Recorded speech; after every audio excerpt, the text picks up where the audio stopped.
and calling to order our regular meeting of the Board of Regents of the Del Mar College District at 1 p.m. on Tuesday, December 14th. I'm going to go ahead and call roll, just since we have new members that are here. Regent Bennett. Here. Regent Garza. Here. Regent Averett. Here. Regent Hutchison. Here. Regent Adami. Here. Regent Turner. Present. And Regent Kelly. Here. Thank you. We have a quorum and can conduct business. We'll also dispense with our Pledge of Allegiance and vision statement and other things. We did those at our opening session this morning. And because we have a long agenda, we are going to jump right into it. With the first thing is recognitions, starting with Dr. John DeHalcom for our first recognition. Dr. Halcom. Thank you. Madam Chair, esteemed Regents, Dr. Escamilla, I am pleased to announce Dr. Christina Ramirez-Wilson, Associate Vice President for Planning and Institutional Effectiveness, was elected to serve on the Board of Directors of Texas Women in Higher Education. Her term of appointment is 2 years, from June of 2021 through June of 2023. TWHE, as it's known, is a Texas nonprofit corporation dedicated to developing, advancing, and supporting women employed at colleges and universities across the state. TWHE is committed to providing its members with the skills needed to reach leadership positions and to enhancing the leadership skills of those already in such roles. TWHE is the American Council on Education Women's Network state organization for Texas. The ACE Women's Network is a national system of networks within each state that works to advance and support women in higher education. I also want to point out, when you have time to review it, the accolades portion of your packet outlining achievements of faculty and staff, because here you will also see that Dr. Wilson has also been selected to serve on the Board of Directors of the Purple Door. Please join me in congratulating Dr. Ramirez-Wilson, who we all know, on these appointments. Dr. Wilson.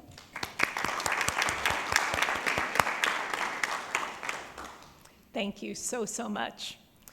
Community colleges are designed to be the gateways to life-changing educational opportunities for individuals of all backgrounds and cultures. However, only 35% of community college presidents in the United States today are women, and even fewer are women of color.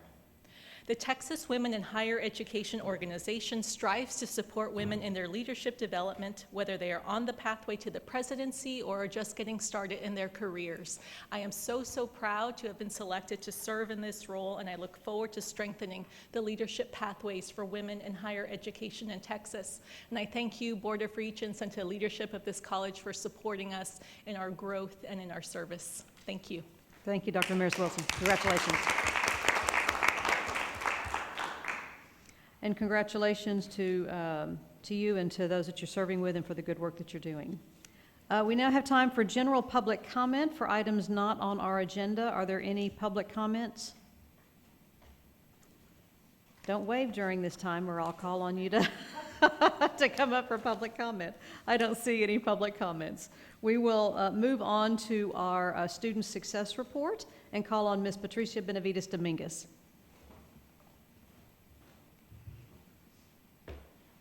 Good afternoon, Regents. The success point I'd like to talk about today is the TRIO Veterans Upward Bound program. The Veterans Upward Bound program is designed to prepare, motivate, and assist military veterans in developing academic and other skills necessary to accept and succeed in post-secondary education. The DMC Veteran Services is separate from Veterans Upward Bound and only processes paperwork related to educational benefits. They do not have the resources to provide additional service, so they refer veterans to Veterans Upward Bound. All Veterans Upward Bound projects must provide instruction in mathematics through pre-calculus, laboratory science, foreign language, composition, and literature. Projects may also provide short-term remedial and refresher courses for veterans. Projects are also expected to assist veterans in securing support services for other locally available resources, such as the Veterans Administration, state veterans agencies, veterans associations, and other state and local agencies that assist and serve veterans. This table on this slide tells us that from 2017 to 2021, the Veterans Upward Bound program has served 409 students. In every year, the project has demonstrated substantial progress.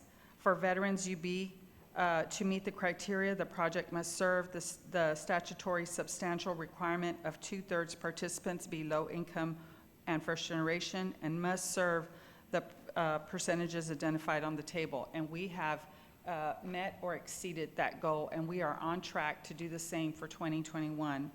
Additionally, the grant is up for renewal in the spring, and we will be writing for a renewal of this project. This slide, the veterans served by Veterans UB have multiple risk factors, and a greater number of risk factors of the participants possess, the lower the likelihood that the participant achieves the program objective.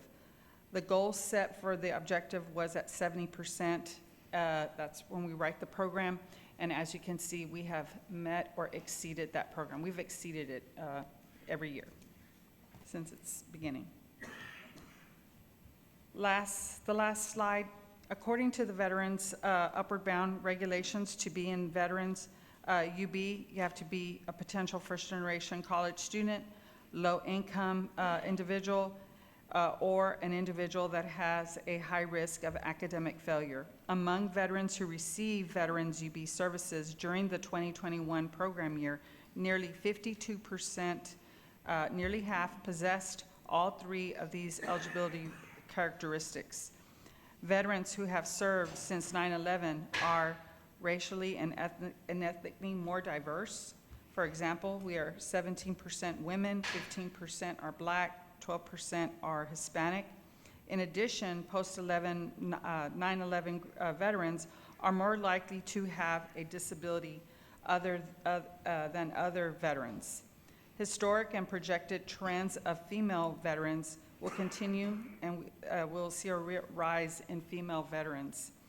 In 2018, 9.2 veterans in the U.S. were female, with a projected growth rate in 2030 to be up to 13.5%. So we are very happy with our veterans, TRIO Veterans Upward Bound program, and we will continue to do the good work that is required. Thank you. Thank you. Any questions for Patricia? Thank you very much for bringing this to us. Yes. College President's Report, Dr. Escamilla. Thank you, Madam Chair. Good afternoon, everybody. As we move into the spring of 2022, we are cautiously optimistic, but emphasis on realistic.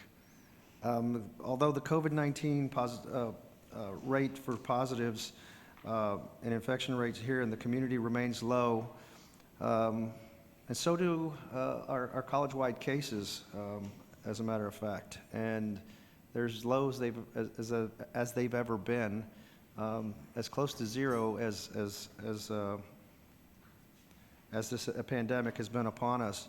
It is too early to determine the effect of the new Omicron virus, a variant rather, that everyone is talking about, that our officials are talking about. But there are preliminary data showing that the effects of the Omicron variant are varied, but relatively milder, relatively speaking, than its predecessor, the Delta variant. Excuse me. Anyway, college planning to go back to normal is planning to move back to normal in the spring, but again, we'll continue to monitor all conditions and maintain CDC guidelines and modify operations as needed. On-campus events are expected to follow pre-COVID protocols for approvals and planning.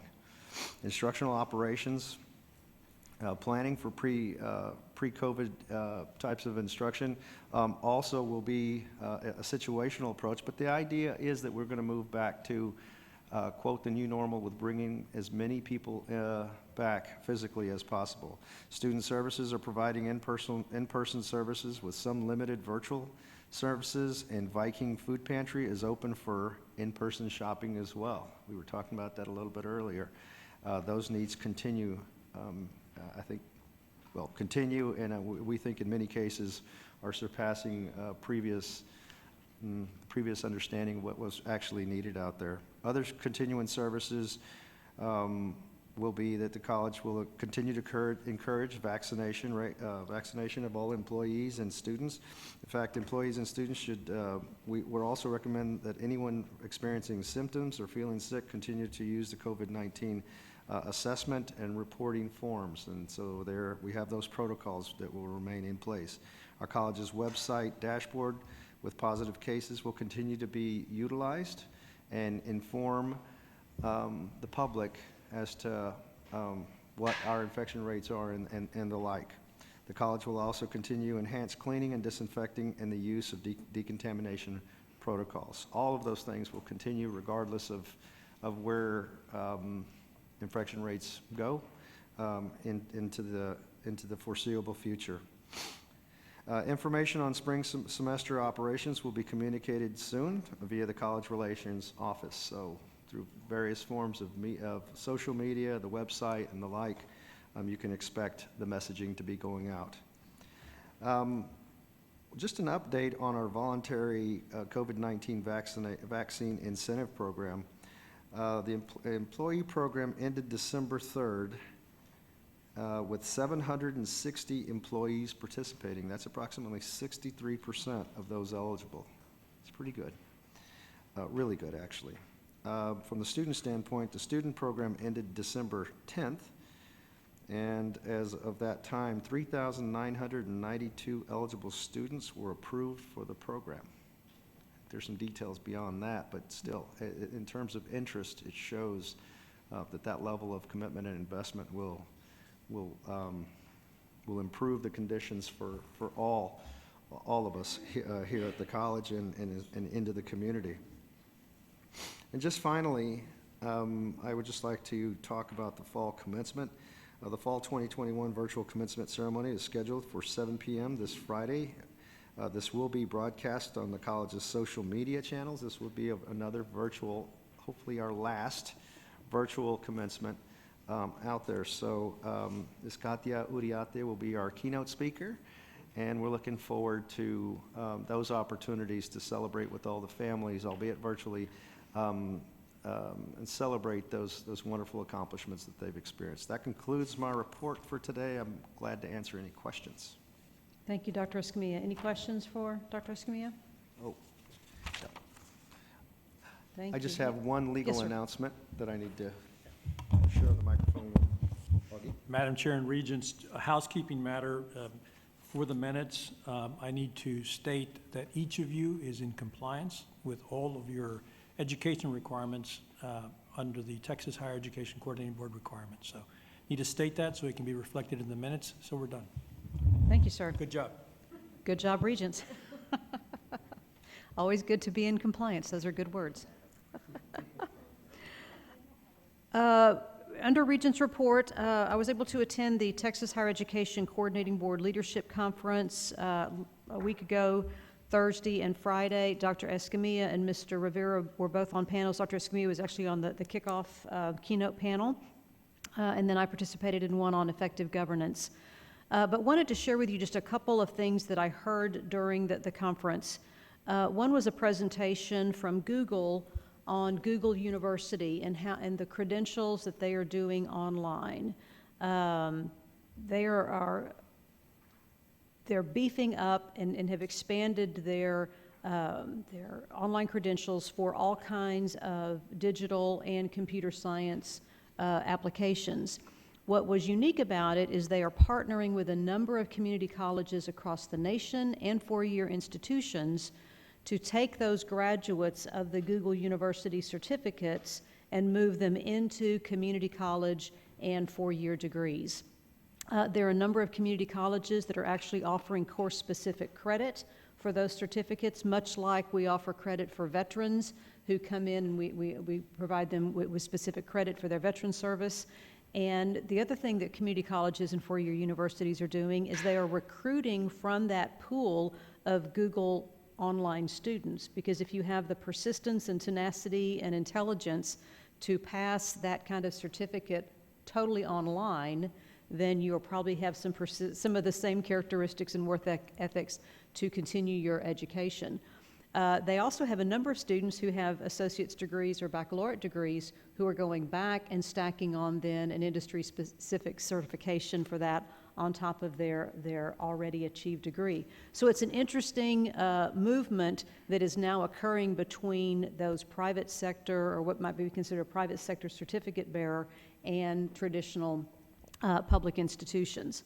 So I just thought that was a wonderful model to look at, and one of the things that I think we're looking at for the CAT conference in June is to have some panel discussions from Texas community colleges who are participating so we can learn about the policy and resource implications in that regard. The other thing, a couple of statistics that I wanted to share with you. Microsoft, for example, is leaning, they have announced that they're leaning on community colleges to train over 250,000 workers nationwide. They have 250,000 jobs nationwide, and they're leaning on community colleges for those job training opportunities. Google specifically talked about a 1 million job gap in the middle skills jobs nationwide, and what community colleges can do nationwide to fill those gaps. So there are significant numbers of non-traditional students that corporate America is looking at innovative ways to begin to educate, and what roles can community colleges play in that. So really, really good thought-provoking comments in that time frame. The last comment that I wanted to share with you was from Representative Gary Van Dever during the legislative panel that they held. Representative Van Dever is from Northeast Texas. His community college in his region is Paris Junior College, a rural serving institution. And he talked about lack of access and how regional institutions and community colleges are going to be the key players for addressing access issues amongst rural Texas. And specifically where, he said, and this is an issue where Republicans and Democrats come together in terms of needing to solve those kinds of training issues. So even though we're located in an urban area and are considered a large college, we do serve, there's parts of our service area that are rural. And so really to keep in mind the access opportunities, and that when we talk about food, fuel, and fiber, in terms of our economic drivers in Texas, food, fuel, and fiber, rural America and rural Texas is what keeps those economies going. And so the opportunity for community colleges to play an important role in access in rural Texas was something that I thought was particularly thought-provoking again for me. So just want to share a little bit about what I heard and learned at the leadership conference.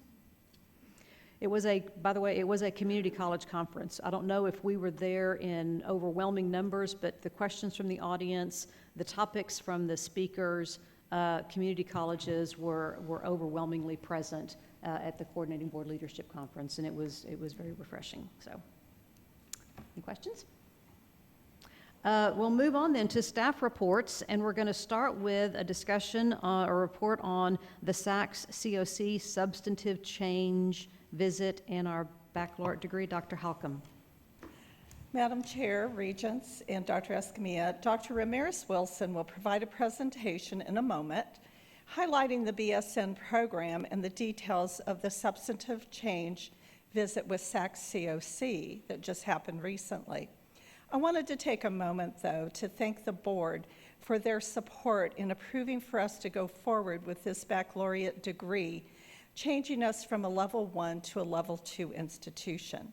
One value of offering a bachelor's degree at a community college is the opportunity to get an education at an affordable price. The affordability of the bachelor's degrees at community colleges, the ease of access, and the flexibility in learning options helps our community, our first-generation college students, minorities, and the socioeconomically disadvantaged. Then when we talk about the nursing, the BSN specifically, demand for the Bachelor of Nursing degree has increased across the nation. Nurses at this level have been an even larger part of our daily health care. Having this program is so important to our community. As we know already, we have outstanding nursing staff and faculty. They've worked so hard over the years to put together the BSN program.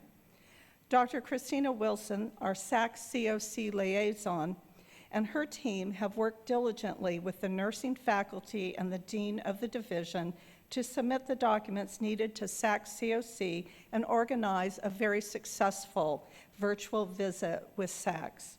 A big thank you goes to her team and the nursing program. I would like to now call up Dr. Ramirez Wilson to present information about the BSN and SACCOC. Good afternoon. I'm very pleased to provide an update on this topic this afternoon. As a reminder, the Southern Association of Colleges and Schools Commission on Colleges, known as SACCOC, is a regional body for accreditation for degree-granting higher education institutions in the southern United States. The purpose of accrediting bodies such as SACCOC is to ensure educational quality and institutional effectiveness. Del Mar College is accredited by SACCOC, and this positive status allows our coursework to transfer, our coursework and our degrees to transfer to other accredited institutions, and it allows our students to receive federal financial aid. As you know, we recently completed our 10-year reaffirmation process very successfully. We are also required to submit prospectuses for approval for any changes that are considered to be substantive, such as new programs or a new instructional site, for example. Today I will be sharing information regarding our request for approval for the new Bachelor of Science in Nursing degree.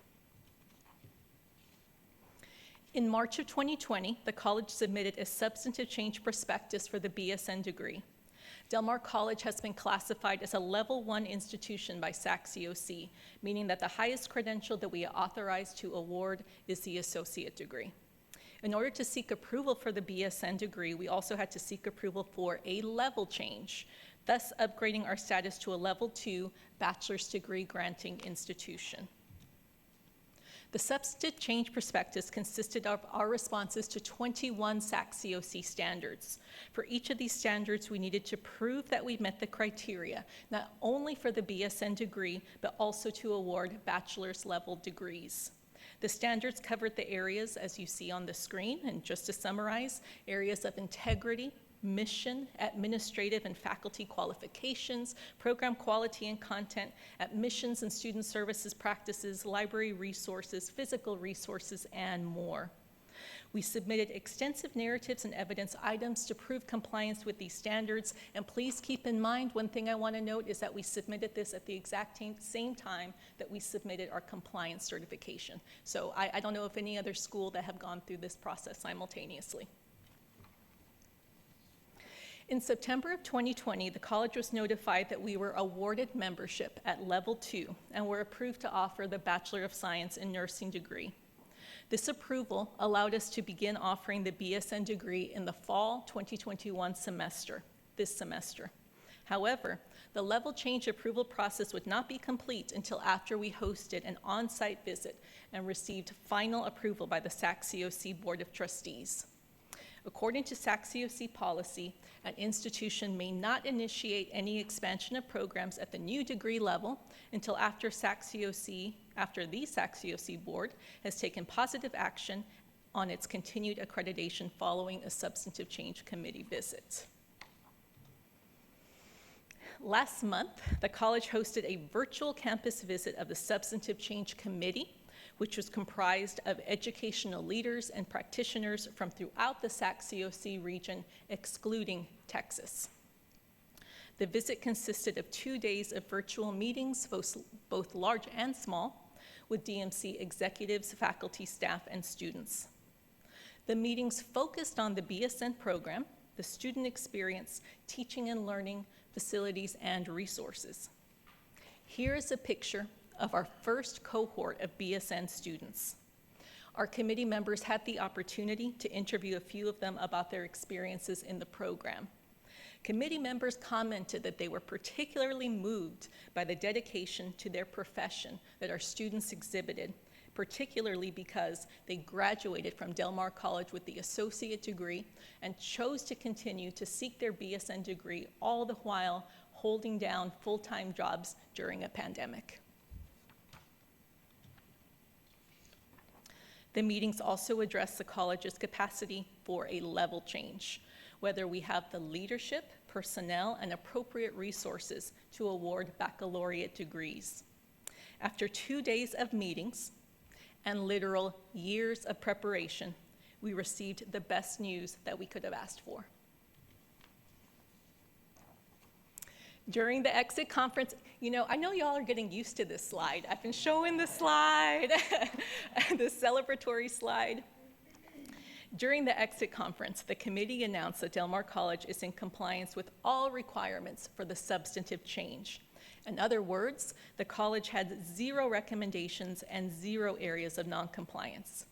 This is the best possible outcome that we could have expected. Before I pause, I would like to take the time to offer special thanks. As Dr. Halcon mentioned, we'd like to thank the Board of Regents for supporting us during this process, and this was truly a college-wide effort. To the executive team, instructional leadership, and student affairs leadership, thank you. Jessica Montalvo Cummings and her IT team provided exceptional support for another virtual visit. This is our second one.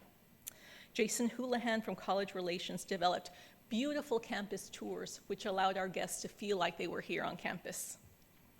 Dean Cody Gregg provided excellent editing services of all documents, and of course, this accomplishment would not have been possible without the BSN leadership, faculty, staff, and students. In just a moment, I'm going to ask Dr. Jennifer McWaugh, Department Chair of the Nursing Program, to provide some remarks. But before we do that, I would like to ask my team, Dr. Lucy James and Sydney Sambi, to come forward for just a moment. You all have heard about them in recent years, but I want to make sure that you know who they are and what kind of talent we're dealing with here. The success with our accreditation activities, not just this process, but the entire reaffirmation, would not have been possible without Dr. Sydney Sambi and Dr. James. To be an expert in accreditation takes more than the ability to be a good writer, though it helps. To be an expert in accreditation, you have to interpret.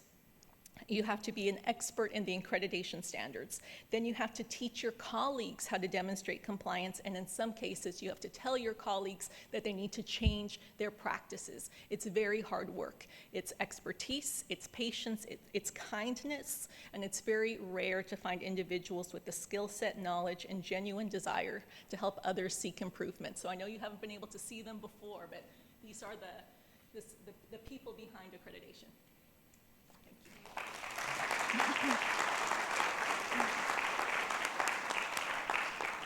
Now I would like to call up Dr. Jennifer McWaugh, our Program Chair for Nursing Education.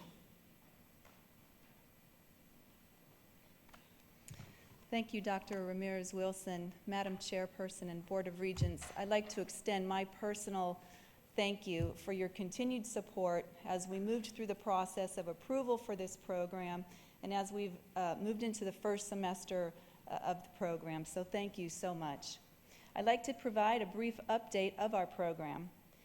As Dr. Ramirez-Wilson has indicated, we certainly went through our SACCOC very successfully, and I think our reviewers were quite impressed with our new RN to BSN program. This is a tribute, really, I think, to our nursing faculty and their ability to create and develop this curriculum, and the time and effort they give on a day-to-day basis to make sure our students are successful. I'm very fortunate to work with such outstanding individuals. Currently, our students are finishing their first semester. They will complete 4 courses here in the next few days. In the spring semester, they will enroll in another 4 courses. They take 2 courses during the first 8 weeks, and they take 2 more courses during the second 8 weeks of the spring semester. They'll also engage in their first clinical experience, which is the community and public health nursing rotation, so that's exciting for us. The students are doing very well. Just to give you a little more information about this first cohort of students, all of these individuals are full-time working registered nurses, and some of them have worked 50 or more hours a week, particularly during spikes in COVID in our community.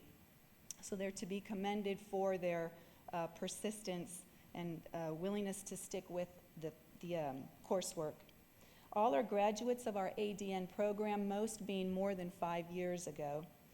Half juggle parenting responsibilities, and half report that they will be the first in their family to earn a bachelor's degree, which is very exciting. We have also hired a full-time faculty member for this program. Dr. Casey Mabius has been a long-time associate degree nursing faculty member, and she will transition to this role in the spring. And her background, her doctorate education in educational leadership is a perfect fit for this new RN to BSN program. So we're very excited to have her move into this role. And finally, just a few mentions of our future goals. Currently, we're finalizing our ASIN candidacy report. ASIN is Accrediting Commission for Education and Nursing. They are our current accrediting body. And so it's very important for us to have this program accredited as well. And so we expect to submit this within the next week, and we expect an on-site visit from the ASIN reviewer sometime next year, hopefully in the spring or early summer. Certainly, we are working to grow our program. Our focus right now is recruitment. Our next application period opens in February, so we're looking forward to that. And finally, another goal in the future is to offer a part-time track. Right now, we're only offering the full-time option, but because our students are working full-time nurses, many over the 40 hours, we feel that offering a part-time is absolutely something we want to do. So again, Board of Regents, thank you so much for your continued support for this program. Dr. McWatt, congratulations to you, Dr. Wilson, for your leadership and your team. Thank you for introducing your team today. I think it's important to recognize all the folks involved with this. But obviously it wouldn't happen without your faculty and without the vision that you all had to make this happen. So I appreciate your extension of gratitude to us, but you all are doing the hard work and working day to day with our students on this track, and just can't applaud your efforts enough. Thank you for bringing this to us. Thank you so much. Other questions or comments from board members? A round of applause, you're right. That's all we can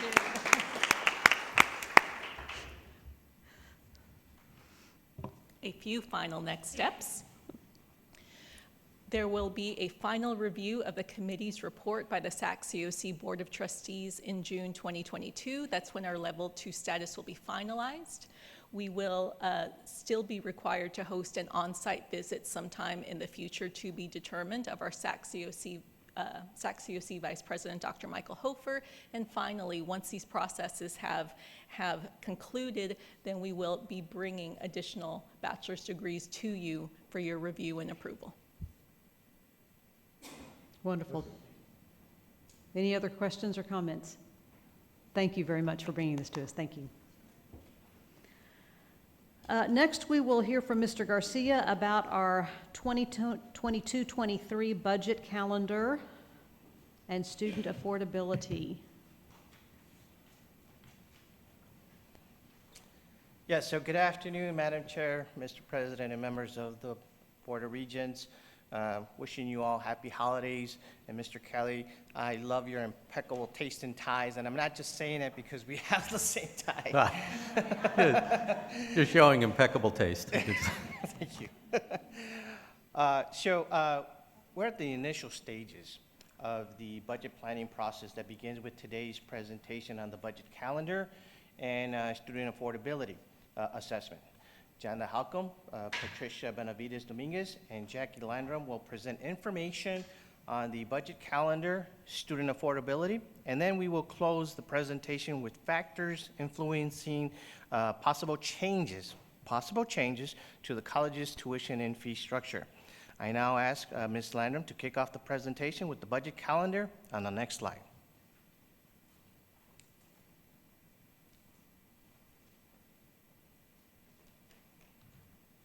Thank you. Good afternoon. So the budget calendar for fiscal year 2023 budget follows the same structure as this year's budget.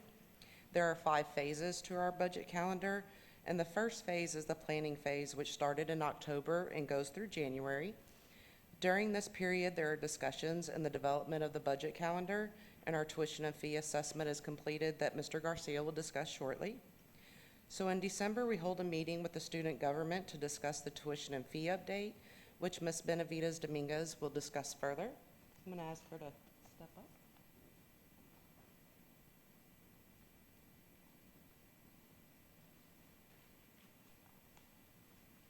On December 10th, which was just Friday, we did, Mr. Raul Garcia and our student government affairs leadership team did meet, and we did discuss, Mr. Garcia went over all the programming that goes into budget and planning, and there was lots of good transparent conversation regarding our fee structure, how we do what we do, how do we arrive at the fiscal amounts that we arrive at, and we will continue that discussion next month. We have another planned meeting, and the students appreciated the transparency in which we talked to them about our fiscal note.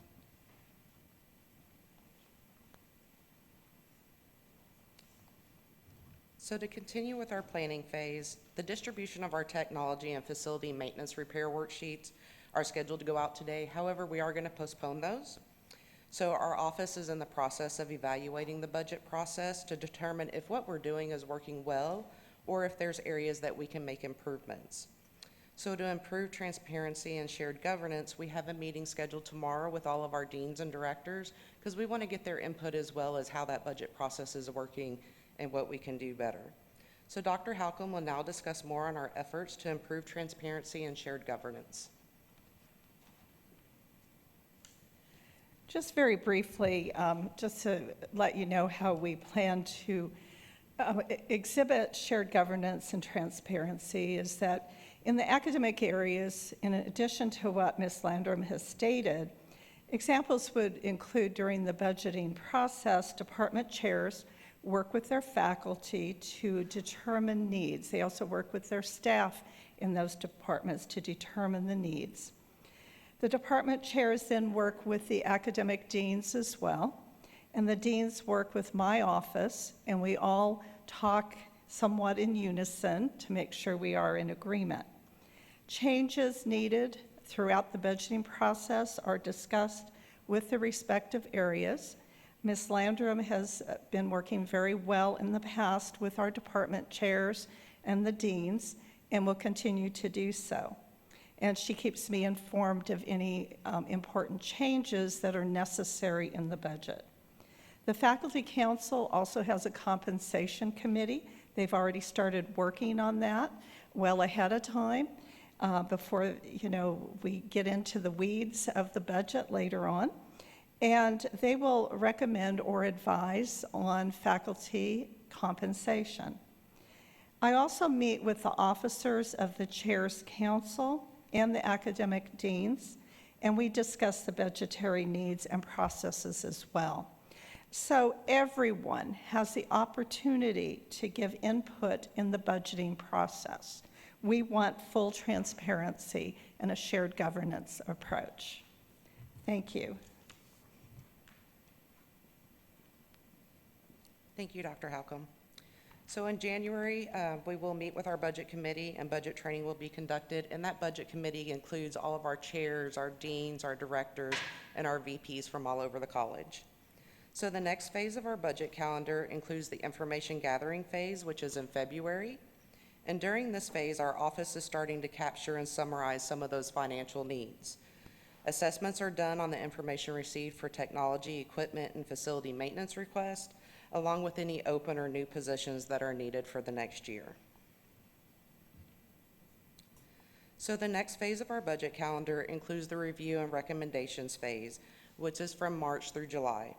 And during this phase, the budget requests are going through multiple approvals with the final approval of the college's executive team to provide assurance that financial resources are aligned with our strategic objectives. Preliminary revenue assumptions are updated with the best available information, and if necessary, budget requests are adjusted with that new information. So the next phase of our budget calendar includes the budget approval phase, which is in August. And during this time, the estimated property tax, tuition and fees, and state appropriation revenues are finalized based on the best available information. The final step of our budget calendar is the property tax approval phase, which is also in August. Are there any questions on the budget calendar for fiscal year 2023? Comments, questions? All right. Thank you. And Thank Mr. you, Ms. Garcia will continue. Thank you, Ms. Landrum. Thank you, Jackie.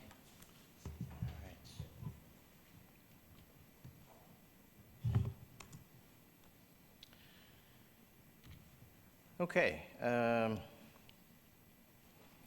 So the Texas Higher Education Coordinating Board classifies Del Mar College and 8 other colleges listed on this slide as large institutions. Based on contact hour production and headcount, Del Mar College is the 3rd largest college of its peer group. Our technical programs speak to the college's agility with navigating through changes in the economy and our revenue diversification.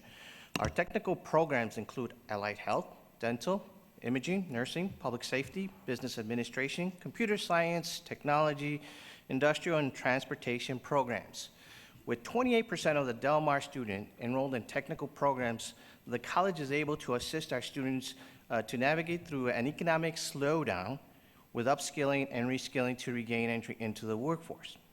In addition, these programs are also geared towards students who are not currently interested in 4-year degree, but interested in immediate gainful employment. One program, a good example, is our truck driving program. As we rebound from the recent economic slowdown, the college is well positioned to address, in part, the student supply chain bottleneck dilemma that includes labor shortages in truck drivers. Based on the Texas Labor Market Information Report, the annual income is about $50,000 per year, and it's predicted to be one of the fastest growing jobs through 2028. Lastly, I want to point out that we have the largest part-time student enrollment at 78%. I think that came up in a question earlier today. This last point seems to suggest that there's an elevated funding need to support student services leading to student success. Moving on to the next slide. Are there any questions on this slide? If I might ask, if there's a reason why you're using fall 2019 headcount versus fall 2020? Yes. Well, it's the low-hanging fruit. And what does that mean? It's very difficult for me to capture every institution's data point for all 8 of them. And the good news is the Texas Public Higher Education Almanac puts it all together for me very easily. So I'm able to pull this information right away. And so these reports do not come out right away. I'm hoping that by the time the February board meeting comes up, that report will be released, a more current report, and I will have the latest and greatest information. I do apologize for that. Dr. Wilson, would you call Mr. Garcia and give him the latest numbers, please? Sure. For all of our peer groups as well. There please. we go. Thank Okay, you. thank you. Are there any other questions on this slide? It would be helpful if we were consistent where we can be across the board with those comparison numbers. Absolutely, Yeah. I agree, yeah. Mhm. Thank you. Okay, so this next slide includes a few household economic indicators, two of which may suggest the financial need of our student population. Del Mar College has the second largest service district with a population of 477,000 and a median household income of 55,000. Our service district has the third largest population in poverty at a rate of 16.7%. Based on this elevated poverty rate, college affordability is definitely top of mind for the college. We will now transition to the average net price, the average financial award, student loan debt, and tuition and fees as a measurement for student affordability. By the way, I also want to point out, if you look at the median household income, there's about 4 or 5 institutions that are within that 55,000. So those are some data points that really brings us as to why we come close to one another, or could be a reason why we are grouped in this peer group. Just food for thought, okay? Any questions on this slide? Okay, moving right along.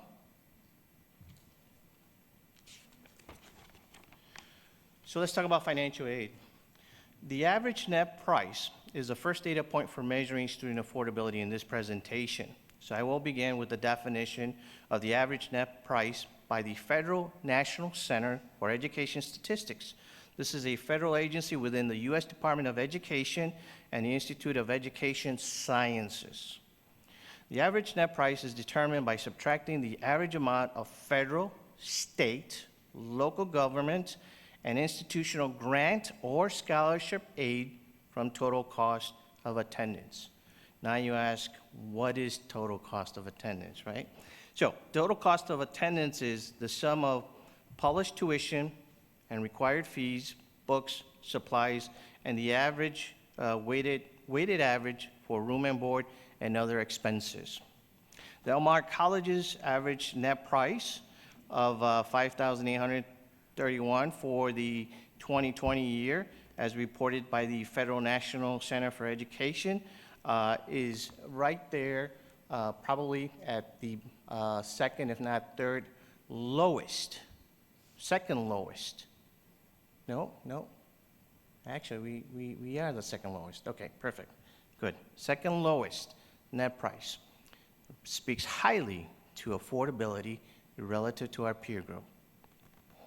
Student financial aid is the next data point for measuring student affordability. There's no surprise that 76% of our students receive some form of financial aid based on our service district's high poverty level rate of 16.7%. The annual average financial aid award for our students is $5,394, which is the midpoint relative to our peer group. This amount is below the maximum Pell Award for a full-time student, which receives $6,345. Again, maximum award, and number 2, full-time. But I also said 78% of our students are part-time. So it has an impact on the average financial award in our numbers. It appears that the college's elevated level of part-time students at a rate of 78 is contributing to our financial aid award of $5,394. Are there any questions? Okay. Moving right along. So now let's talk about student debt. Student debt is the next category for measuring student affordability. In general, students enrolled at Del Mar College have the least amount of student debt in comparison to our peer group.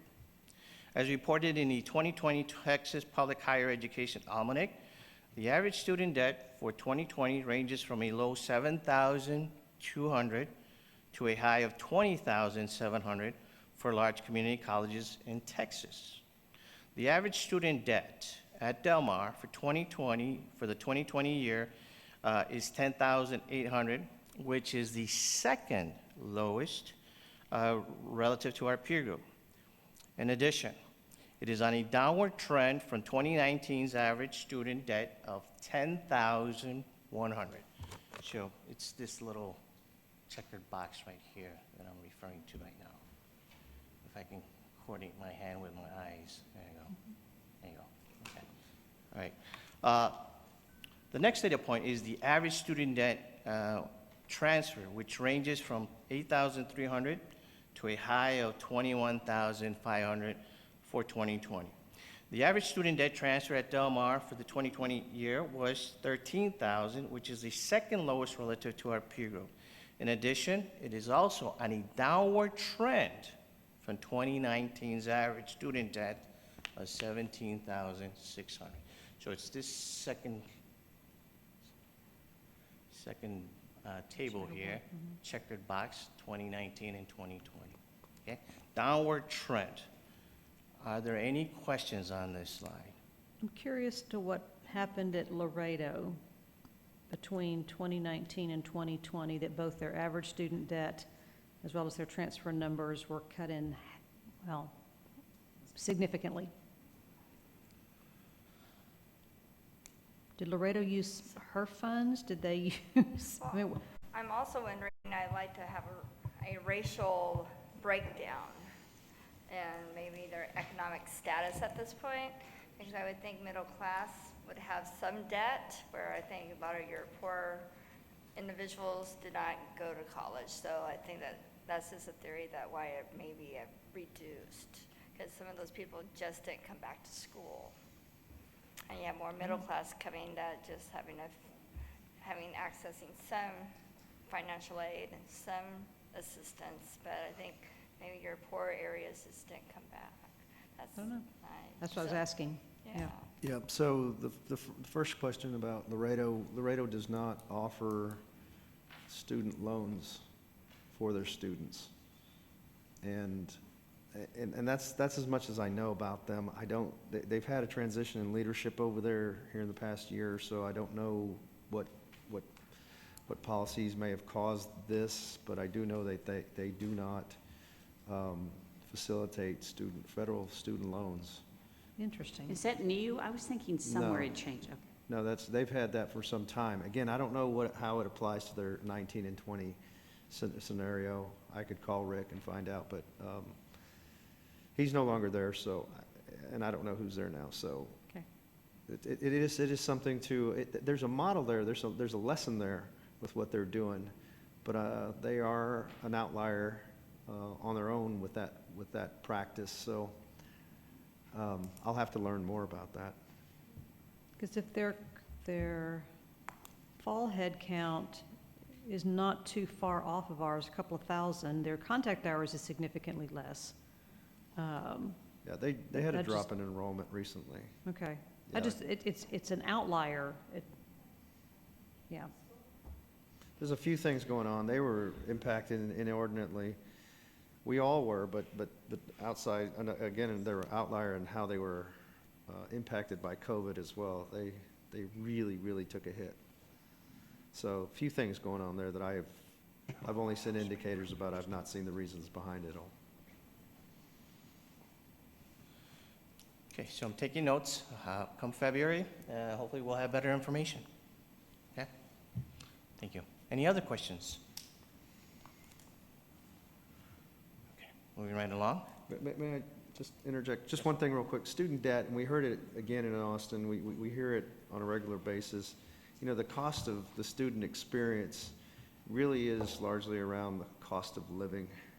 And we hear that all throughout the country, actually. There's the cost of tuition and student charges and the like, but the cost of living is the biggest challenge for our students. It's like anything else.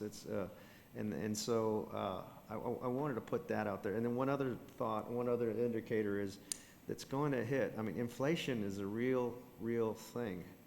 And inflation, when we're talking about student economics and their personal economics and so forth, is going to be another major problem. What we're also hearing, besides, you know, we get out there and have all kinds of conversations. The spike in COVID, there might be one in March. We're already hearing from some hospital authorities. You get ready for that. The other thing we're hearing, and the impact of their financial situations, you got to think about that. And then the other thing we've got to think about is the price in gas. Oil is supposed to be going up significantly this spring per barrel. And those are the indicators I'm getting from some friends that sit on very big boards tied to the Fed and all of these other kinds of things. And they're telling us, get ready for that. Well, what does that mean for our students? These gas prices are gonna go crazy. They're already tough. And when you think about the students' experience with traveling and everything else, you were just talking about, what was it, fuel, fiber, and, well, food and fiber. I mean, those are all the things that associated with the student experience. So I want to kind of put a pin in those two items, inflation and fuel prices going into the spring. We need to watch those very closely because it's going to directly, well, inflation already is, but those three things are really, really going to impact our student experience. So President really brings up a good point on gas prices. Think about all those ships that are out by California just waiting for their stuff to get distributed nationwide. There's going to be a big demand on that gas supply chain, right? And so that could potentially push up prices, gas prices down the line, at least in the near future. All right? Any other questions? All right. All right, so I think a good idea is we have some new board members is probably touch on our fee structure. So I will now point out a couple of things here. As a backdrop to our continued discussion on student affordability, let's go over a few items on the tuition and fee structure. So this slide describes our in-district tuition and fee rate and general mandatory fee structure. The table illustrates the fall 2021 cost of attendance for 15 semester credit hours valued at $1,660. The tuition on a per semester credit rate basis is $69, and it is used to fund the college's general operating activities that are not funded with mandatory fees. A little bit more on the mandatory fees. These fees help fund specific operating costs. For example, the student service fee helps fund our cultural programs, intramural sports, the student newspaper, and the Viking food pantry. The general use fund fee helps fund technology centers, grounds, and maintenance, campus security, and graduation costs. Are there any questions on this slide? Okay, very nice. Moving right along. Okay, so there's going to be a lot of information. There's definitely a lot of information on this slide. So what this is a 12-year look back on the college's annual cost of attendance. I want to begin with assessing the tuition increase from the lens of 3 different students, with the premise that it takes about 5 years for a student to complete a credential here at Del Mar College. So on the first student being, let's see, right here, 31.7%. So the first student who started at Del Mar College in the fall of 2009 experienced a 31% increase in the cost of attendance through the end of the fall of 2014. This increase is nearly 3 times the cumulative inflation rate of 9.9 for the same period. I will also add that this draconian increase was in response to deep reductions of the college's state appropriations funding. So this is around right after the last recession back in 2008 and 2009. The second student, who started at in the fall of 2013, experienced a 10.7% increase in the cost of attendance through the end of fall 2018. This increase is about 1.4 times the cumulative inflation rate of 7.8 for the same period. The third student who started in the fall of 2018 is currently experienced a 4.6 increase in the cost of attendance through the end of fall of 2021. This change is half of the inflation rate that we're seeing today, or the cumulative of 7.4%. This trend is attributed in part to the no tuition increase in 2021 in response to the pandemic. Accordingly, this last student is on track, possibly, for a similar tuition increase shock in the near future based on 3 factors. Del Mar's tuition increase over the last 3 years has been 4.6, is below the state inflation rate of 7.4% for the same period. The inflation, as our president pointed out to us, the inflation rate is on an upward trajectory, with the recent reported consumer price index peaking at 6.8 in the month of November. And I think some PPI numbers came out today and is running havoc in the stock market today, so you'll see that in the news tonight. Possibly new academic programs, new student services, or expansion within our service area will add pressures to this final decision. I also want to highlight a few other items on this slide. The tuition and fee cost for 15 semester content hours increased over a 12-year period at an annual average rate of 3.8%. This is right here. At the end of the day, this 12-year period, we ended up at 3.8%, okay? So, from the lens view of these 3 students, I will say that a long-term tuition increase strategy of 3.8 would have resulted in a steady and modest change in tuition, and it would have reduced the shock factor for all 3 students. So what does that mean? 3.8 relative to 31%, 3.8 relative to 10.7%, 3.8 relative to the current trend of this 3rd student of 4.6. Accordingly, the framing for a long-term view strategy would take into consideration, if we move in this direction, is a 10-year moving average of the inflation rate. It will also include the cost of attendance for 15 semester contact hours and other factors such as the cost of new operating initiatives. A lot to think about from now until our next meeting in February. Any questions, concerns, or comments? So I'd like to request, when we bring this back for kind of full discussion and action in February, we've got that comparison chart of the reliance, at least amongst our peers and potentially all Texas community colleges, of property tax versus tuition and fees versus state appropriations. Because realizing that those are our 3 primary portions of funding, even with federal money that flows through in the form of tuition. So I really don't, and I'm going to discount HERF because that fairy godmother is going to go away. those are not funds we can count on. So I think it will also be helpful for us to see and remind us where we fit in that continuum of reliance on property tax versus tuition and fees versus state appropriations, because state appropriations are now set. So we only have 2 variables in that equation for the next biennium. Yes, ma'am. Good. Okay. Questions, comments, feedback for Mr. Garcia? Thank you, sir. I still Oh, have yeah, a you few still have a couple more. Sorry. slides. Sorry, you're not finished yet. Sorry.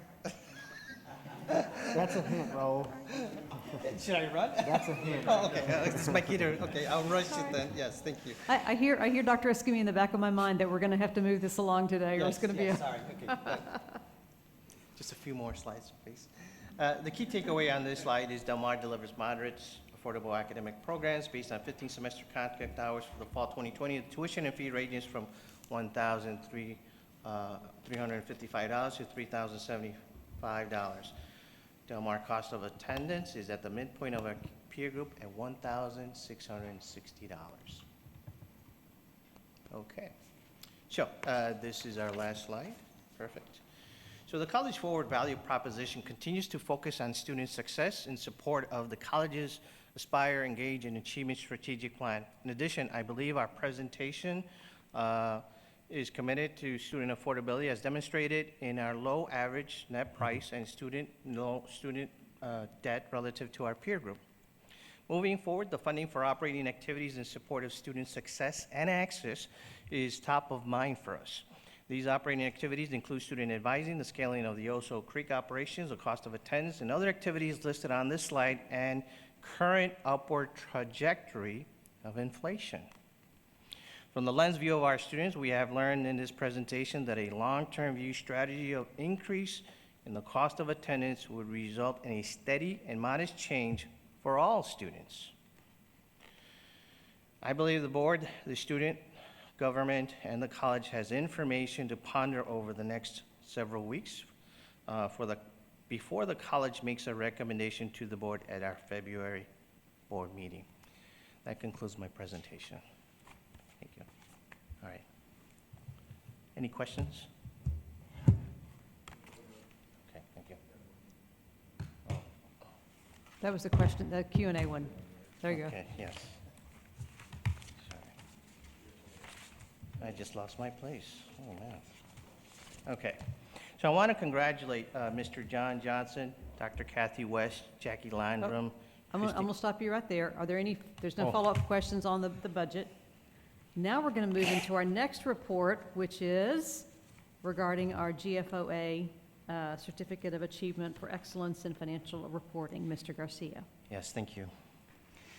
I want to congratulate Mr. John Johnson, Dr. Kathy West, Jackie Landrum, Christina Gonzalez, and the respective team members for earning 2 high respectable awards from the Government Financial Officers Association, as also recognized as GFOA. A few tidbits about GFOA. Their mission is to advance excellence in public finance and assist organizations like ourselves in developing and identifying financial policies and best practices through education, training, and networking. DMC has been awarded the GFOA Certificate of Achievement for Excellence in Financial Reporting and the Award for Outstanding Achievement in Popular Annual Financial Reporting for fiscal year 2020. The college believes this tradition of excellence in financial reporting will continue with this year's annual comprehensive financial report that will be presented by Ms. Bridget Cook from Collier, Johnson & Woods later in this board meeting. Are there any questions? Congratulations to you and your team. Thank you.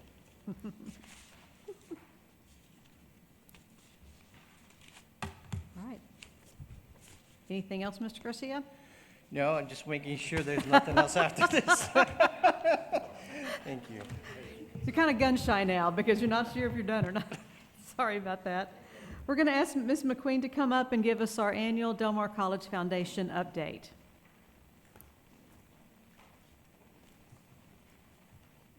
We're going to pull it up?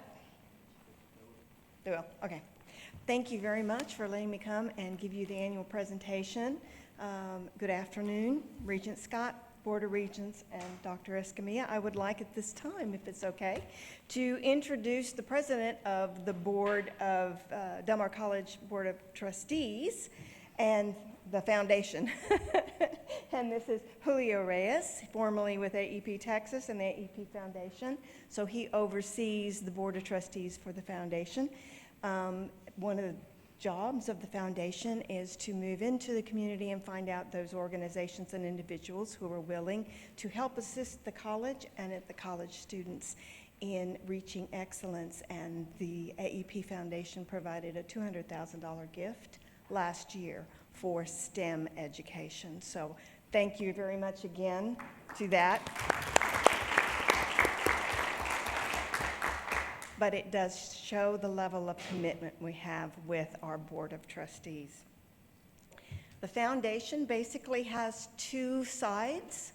One is to find and raise those kinds of resources necessary to help the college and the students, and the other is to manage or steward those particular resources. The development side of the house manages the relationships, the donor relationship, stewardship, the planned gifts, the major gifts, annual funds, those types of things. And so it pulls together all of those activities that basically reach out into the community and to individuals, give them an opportunity to see what Del Mar is all about, and an opportunity to invest in the strategies of the college and the foundation. The foundation services side of the house basically takes those resources and manages them according to either the donor or what it is that they invested in. So the scholarship application and awarding process, which we manage, the financial reporting, the investment management of the assets of the foundation, and of course the donor database system, which allows us to understand, reach out, and do segmentation and research on our donors. Giving you just kind of an overview, by the way, most of these numbers are going to be based on the foundation's fiscal year, which starts July 1st and goes through June 30th, slightly off from the college. Our 5-year average for fundraising is $3.1 million. That's from fiscal years 2017 through 2021. This year, it was almost $3.1 million, down just a little bit, which is not bad considering what we've just come out of, or we hope we've come out of. Assets are running about $32 million. As of October, they were at $34 million. The majority of this actually was investment increases because we've done such, our investments have seen a very nice return. But really, at the end of the day, it's not how much money you raise, and it's not how much you have in assets. It's how many lives you change. And that's really the scholarships awarded, 1.4, almost 1.5 million for the 2020-2021 year, and about 1,500 students that were served. I like to go ahead and provide longitudinal charts so you can kind of see where the foundation has been. I came in September 2010, so this basically is covering the length that I've been there. Plus, I can't fit very many more years on that and have you actually see anything. So this kind of shows the asset growth. This is the funds raised. You'll see them go up and down, which is normal in fundraising, which is one of the reasons that I report to my board and to anyone else that we do a 5-year average, because that's a little bit more indicative of the efforts of the staff. You may work 18 to 24 to 36 months on a major gift. When it comes in, it looks like you did great that year. The truth is you've been working on this for a number of years. And then the scholarships awarded, which at the end of the day, these are the lives that are impacted by the investment in Del Mar College and the Del Mar College Foundation. We really focus our fundraising, and for the past 3 to 4 years, we have spent some time and energy on refocusing creating a donor focus for our fundraising initiatives. That basically means we're looking at one-on-one fundraising, talking to people about what it is they believe in, where they'd like to invest their dollars, and how they want to make a difference within the community, and then matching them up to the types of things that Del Mar College and the foundation can support so that the donors reach what they want to accomplish.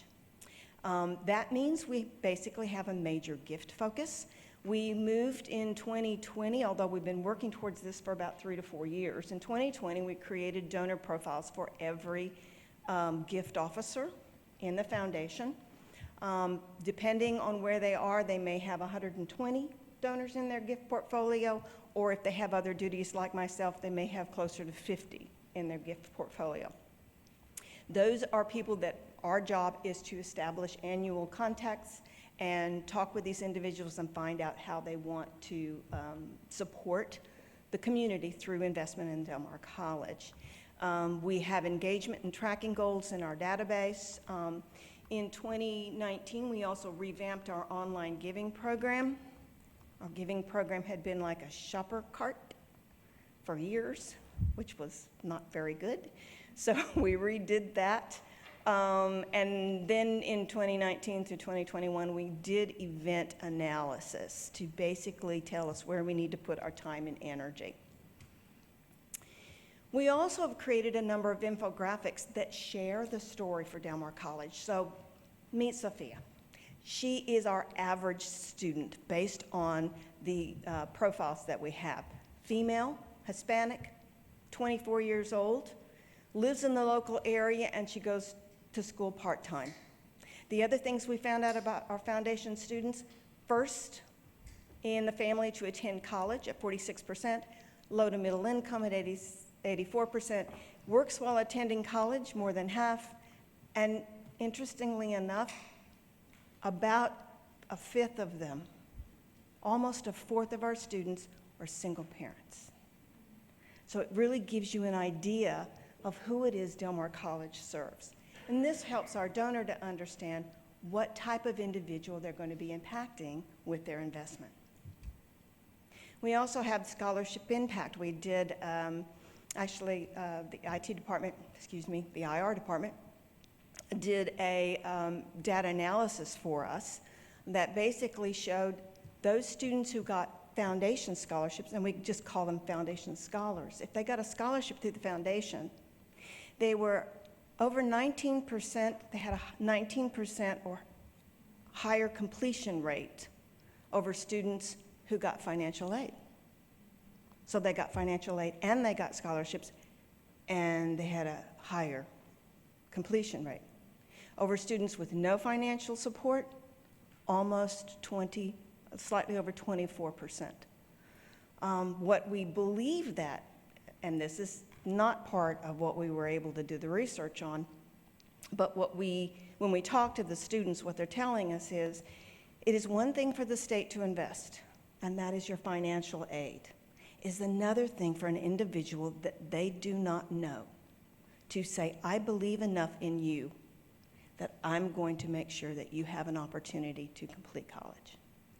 This also is a huge component to making an impact on our success points, because a certain percentage of our monies comes from success points. And the more that we empower these students to be successful, regardless of what it takes and what avenue, the more we help them be successful and meet them where they are, then the better the college is going to be able to actually attain the resources to continue that forward movement. And then we also really like to talk about affordable education. What you see here is a comparison between A&M Corpus Christi, A&M Kingsville, and Del Mar College. It's based on 15 semester credit hours, their tuition fees, and an average of books and supplies based on information provided through each of those institutions' websites. Del Mar College is approximately $2,290 per semester. A&M Corpus Christi is $5,849, which means that Del Mar College represents a 61% savings from going to Del Mar College versus going to A&M Corpus Christi.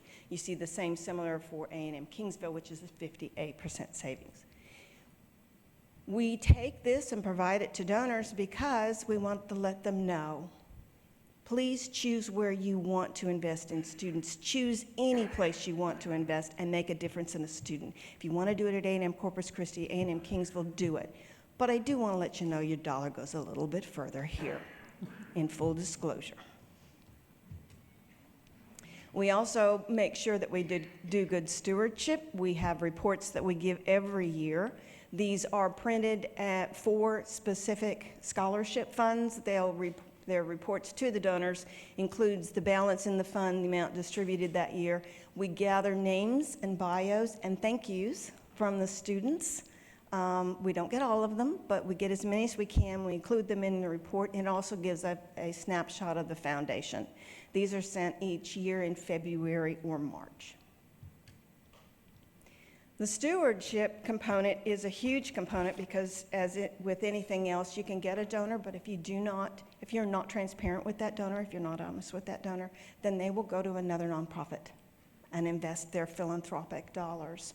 So we try to do reconnect those, particularly those scholarship donors, with their students. So we do an annual reception. Obviously, we have not been able to do an annual reception in 2020 or 2021. So what we ended up doing was contacting each of the students and say, please send a thank you, a photo, or go here, go to your phone, tape a video, send it to us. We'll edit it, create a YouTube thank you, and we'll send it to your donor. And we'll also create a portal where the donor can go and tape a letter or a video of encouragement to go back to their student. Interestingly enough, we found that more students participated and more donors participated than they normally do at an in-person. Doesn't mean we're doing away with the in-person, it just means we may be expanding to include virtual options as well. So we're really excited about adding to. There are a few silver linings to COVID, and we will take whatever we can get and move on. We literally had about a 38% increase in donor participation when we went virtual. We had a 90% increase in student participation because they could do it on their own time. This last year, we actually created Teams meetings. We would set up Teams meetings between the donors and the students. Not a lot of people participated in that, but the ones that did really felt like they got a chance to meet their students. So that was a great component. The online giving has moved to a new platform, like I said, in 2019. Just kind of gives you an idea that in 2019, basically from the time we moved to that new platform, we had $5,000. In 2020, $70,000. So far in 2021, $79,000. The new platform, which actually goes through Classy, is mission-based. It's not a shopping cart. It allows you to share a story and give an opportunity for individuals to invest, and it creates less challenges giving online. And it's fairly easy. We actually have 36 now, custom online giving pages. Our first one was for Claudia Jackson DeFries. When she retired, we literally had just gotten Classy that week. We went in and created a giving page so she could create and establish an endowed scholarship. Our most recent one is actually for Regent Libby Averett, who is giving funds in honor of Charles Cathy for emergency funding, which is a mission close to Charles and Libby's heart. So those types of things we don't have on the main page. We give links to individuals, they send them out to their friends, and then their friends invest in that particular piece. Periodically, as in the case with Claudia, we would put them on the main page, and then people would invest. We did our analysis starting in 2019, and I apologize for backtracking on this. Some of you Regents have heard this before. We had 3 major events: Bernie's famous crawfish boil, Over the Edge, and Stringers for scholarships. We did an assessment of gross net, true net, which is the amount you spend minus, the amount you get minus what you spend, and then true cost, true net, the staff cost, and the amount to raise $1. When we did the analysis of Bernie's, we said, okay, we're going to keep it, we'll revamp it, get rid of the crawfish. Nobody ever likes enough crawfish the way we do it, so get rid of the crawfish, move to something else. But of course, by the time we were ready to implement, hello, COVID, so we did virtual in 2020, we also did virtual in 2021. Interesting, the nets decreased, but the true nets increased because we didn't have the time and energy that we had to spend on creating that event.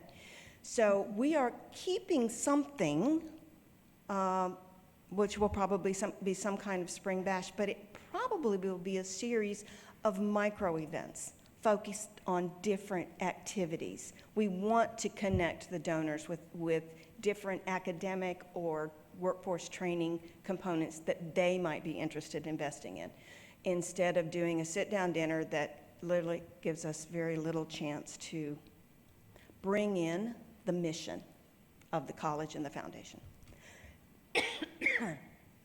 Over the Edge we had for 3 years. It was really fun. It was very innovative, but it had a very high cost.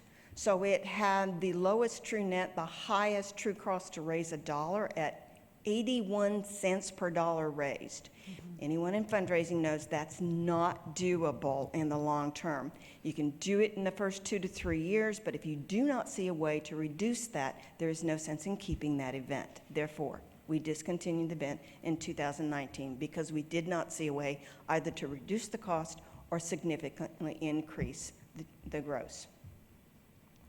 Stringers for Scholarships was another one that we really liked. We did create a non-event for 2020 due to COVID. We called it the one that got away.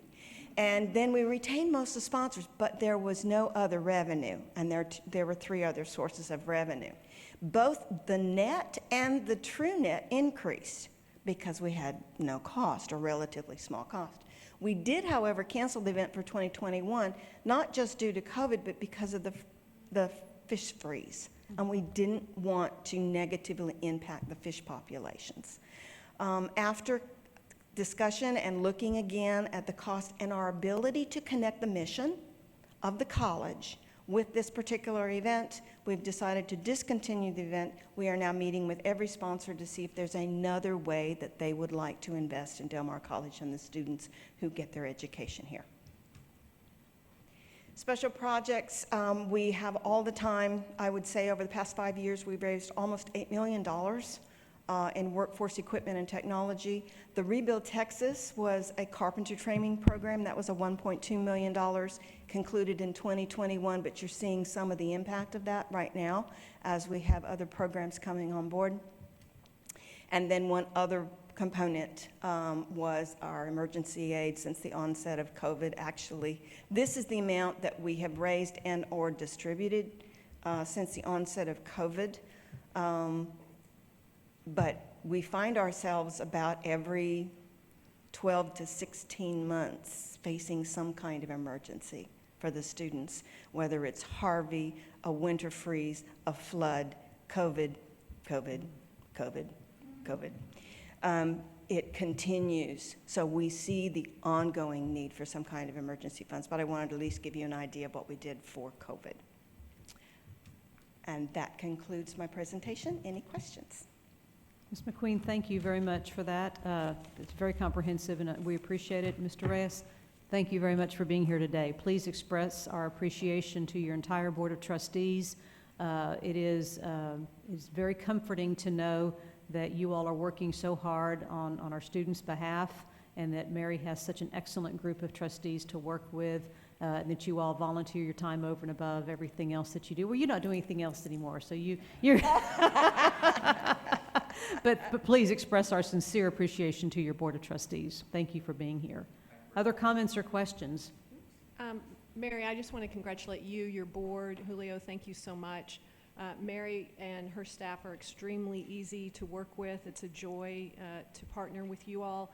And working at a nonprofit myself, I would just encourage my fellow regents to support the foundation at whatever level you can. It does mean a lot, I know, in fundraising when you can say that you've got strong, widespread support of the leadership, and you all make it very easy. So congratulations and thank you for everything you do. Other comments or questions from Ms. McQueen? Thank you again. We now do our semi-annual professional contract review. Ms. McDonald, and let's see if Mr. Garcia and Regent Kelly can brag on their matching ties, then Ms. McDonald and I can brag on our matching attire today. Tammy. Thank you, Chair Scott. As you mentioned, this is our semi-annual review of our professional service contracts. This last review was performed in June, and I will be highlighting, since our last review, any changes have been made to this list. Let's see. Oops, sorry. Can we put it back? Okay, I thought they were going to bring up the list, but I think you should have it there in your packet in front of you. So we have stayed with our color-coded system. So if it's highlighted in orange, that means it has expired. If it's highlighted in green, that means that it is new. If it's blue, that means that there has been a date revision. So I'm going to go down the list. So the first section that does have some type of change is labeled the 2014 bond. In that area, urban engineering contract expired in July, so you see it highlighted in the orange color. We have 5 new contracts that were awarded in additions to this section. The renovation work for the police station, Del Mar College Police Station, was awarded doing business as Victory. We have roofing projects or roofing replacement projects on the Heritage Campus and the Windward Campus. Those were awarded to Port Enterprises and Rio Roofing. On the Heritage Campus, we will be having the demolition of the Heritage Hall. That was awarded to Coastal Bend Demo, and the renovations to the music building for the DBA Victory. So those are the 5 additions in that section. In the 2016 bond section, we have, which is our Oso Creek campus, we have added 1 new contract for Marshall, and that is for the pedestrian bridge project. The section that is labeled the IDIQ, that is a section of professional services that have been pre-vetted and pre-qualified, and the board has pre-approved them. So as work projects come online, then Mr. Strivos and his team, they can award that, or they can assign that business to someone on this list. In that section, we will be removing, it's the top one kind of shaded in gray, 1 firm, they're no longer in business, WKMC, so that will be taken off. And then we have 1 new contract that was added to the list for Hanson. It's for architecture and engineering. And then one of the last sections for campus services, we have a date revision, and that is for security services through Allied. There was an extension that was allowed per the contract, and so that was extended through January of 2022. Any questions?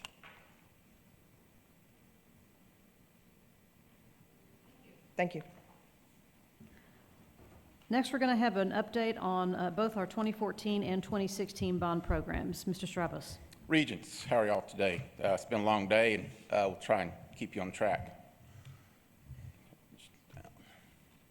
So I'm going to start with the 2016 bond, and this is the latest information from finance. I've worked with them to verify these numbers. We have the interest income through October 31st, $3,570,696, so a subtotal of $142,570,696. And then we have the plant funds for furniture, fixtures, and equipment of $9,850,000, so that's a total of $152 million. The commitments and the contingency, you have the first 5 change orders that have been approved, the original construction amount, and so current construction costs of $118,810,231,000. There are no action items coming out of this presentation, but this is background for some action items later on the agenda. So that's the proposed change order number 6, and that's why it's listed as a proposed change order, and that's $2 million. That's a total construction cost of $120,872,301. Then you have the pedestrian trail at a construction cost of $622,804. And then soft costs, that's all the non-construction, architecture, engineering, permits, fees. So right now we're at $14,500,000. That's a subtotal of $136 million. And then there's still the contingency, although to make these numbers match, we're kind of into the, if you take the $9,850,000 and subtract that from the $139 million, we're starting to get into the contingency now with some of these funds. But that's part of the plan as we're going through this, that overall when you look at this project and the total dollars amount, we're still in good shape. We're getting the final furniture quotes now, so we're in good shape to get everything finished, but we'll need every penny that we've got to get there. The interest income and how it's been used so far, change orders 1 through 4, the AGCM amendment number 3, and then last amendment, and then some e-builder training. That's $3,392,261. And then the detail on those change orders, and we'll talk about those later with a specific agenda item. You got the first 5 that have been approved, and then agenda item change order number 6 for the last part of it. You have it split up on the different awards, showing you the central plant and the main STEM and culinary building and the overall total. There will be more change orders coming. It's a rush to get finished. We're talking about soft openings for the campus in the summer. So we've got some big change orders still out there. The water feature, we continue to have additional architecture bulletins and audio visual. And what does that really mean? It's kind of little hints, I guess, if you will. So all the infrastructure is in place for like the projectors that you see and the screens that you see behind them, but the projector is not and the screen is not. And so while we could go out and bid that separately, part of the timing and the logistics, and then the faculty walks in and nothing works and everyone stands around and points fingers at each other because the contractor put all their infrastructure in correctly. The AV company would say they did all their work separately and nothing still works. By having one contractor do all this work, we know who to call. And I've got them on speed dial. They've got me on speed dial. The good or bad news, they're actually here in the room today, all right? So I may leave before I'm done, but they're here today right now, all right? So those are coming. We'll have some of those in February, but it's within the budget. We'll be in the contingency, but it's all part of making these classrooms operational so that the students are first. Your overall schedule, we are on schedule. I'm working with Jonda, the faculty. We're on track where we're targeting a soft opening for the summer for the STEM building. We're trying to identify specific classrooms, and for the fall, we're looking at STEM and culinary teaching in those rooms, in those classrooms and those buildings. In the spring of 2023, the campus is fully open. There's the overall site location, kind of the bottom left, and this is just phase one. The bottom left, where you see the second to the left decel lane, that's about where the police academy is going to be going. And I plan on a February 1st presentation to you on the update of the status of that. Right now, they're still working on it. I don't think City Council has even seen that yet, so City wants to see it first before it comes here. But we are on track with that project as well. And the top left corner shows you where the pedestrian bridge is going in place. They are working on that project. When that comes into town, you'll want to see that. It's a 100-foot long bridge coming in one piece, coming from a factory out in the east coast. So as of November 30th, this project is about 86% complete. And let's see, if they can bring up the keyboard in YouTube, we can actually show a presentation. This is a drone flyover from November 22nd. Kind of gives you a really good view of the status of the project and what's going on. And the good news is there's not a soundtrack to this, so if you don't hear anything, you're not supposed to. The AV is actually working the way it's supposed to. You see the culinary arts building on the left. That's the STEM building on the right. You see the driveways, parking lots in their final place. Still working on some of the parking. They have the base down now. They're putting the trellis. That's what the crane is out there for. The parts on the top of the building, the penthouse, that's where we have a lot of the mechanical, heating, ventilation, air conditioning equipment. This helps save space within the buildings themselves, so we could have more classrooms within the building. There's still a significant crew working on the projects every single day that you go out there. They're far enough along on the inside that even when it rains, they can continue work, so they're not having as much rain impacts. You see the trellis being framed up, the central plant. You can see the cooling tower, the fans blowing. They've got chilled air going into all the buildings now. The green boxes are emergency generators for the buildings.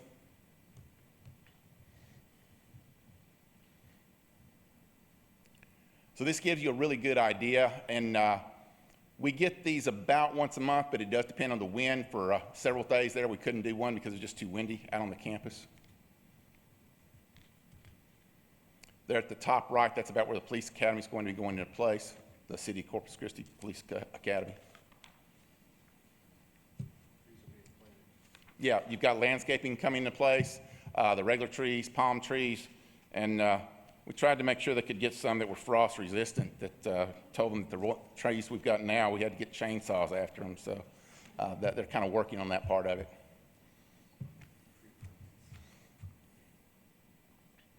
But it also means they've got the landscaping irrigation in place so that the trees will survive. There is warranty with these, not necessarily about freeze, but just to be sure that the trees do last.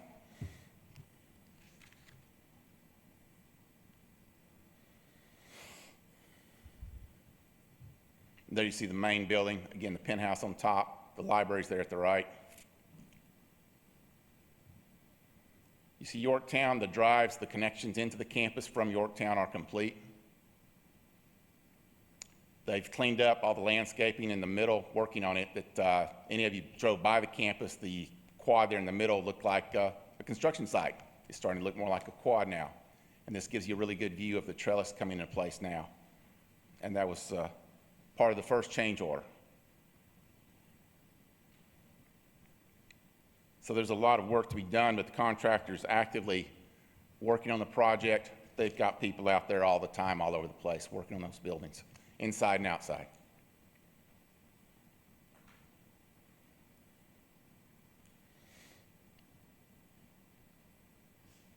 You see the roofs, the windows. We're in the process of pressure testing every single window to be sure none of the windows are leaking. Contractors working with this. You see the palm trees planted there. The culinary arts restaurants there on the right, dining services on the left.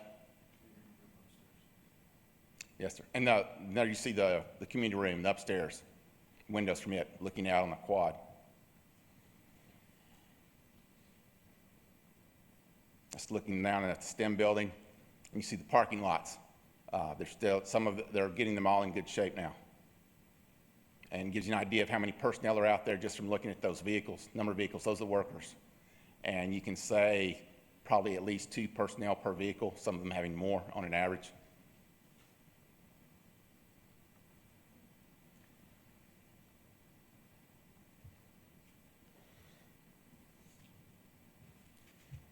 And you can see that I know it's taken a while to get there, but before, those were all cotton fields all around it. Now you also got a feel for the number of houses, apartments that are going up in there.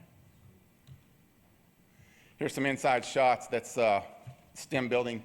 They're bringing in the laboratory parts now. Culinary arts, we've had the culinary art faculty out there. Got some comments back from them, but the working kitchens are coming along very nicely. The main building, main staircase in place, and just the site work going in place. And central plant up and operational, all the equipment in place, turned on and running, in the process of training our personnel. And then our interlocal agreements with the City of Corpus Christi. The Rodfield Road project is complete. Turner Ramirez is working on the design of the City of Corpus Christi Police Academy. Pedestrian bridge and trail is under progress right now. And so we continue to work with the city on a couple other parts of our interlocal agreement with the City of Corpus Christi. Questions right now then about the 2016 bond? One comment on the agreement with the city and the future police training academy / all the other things there. We'll be bringing a report to you at the February meeting to update and present the information we have, graphics and the like. Moving to the 2014 bond, that's a rendering of the renovated library in the center that we'll be talking about in a little bit. A little bit of history for some of the regents who haven't been on the board all of that time. For the 2014 bond, the bonds were sold in 2015.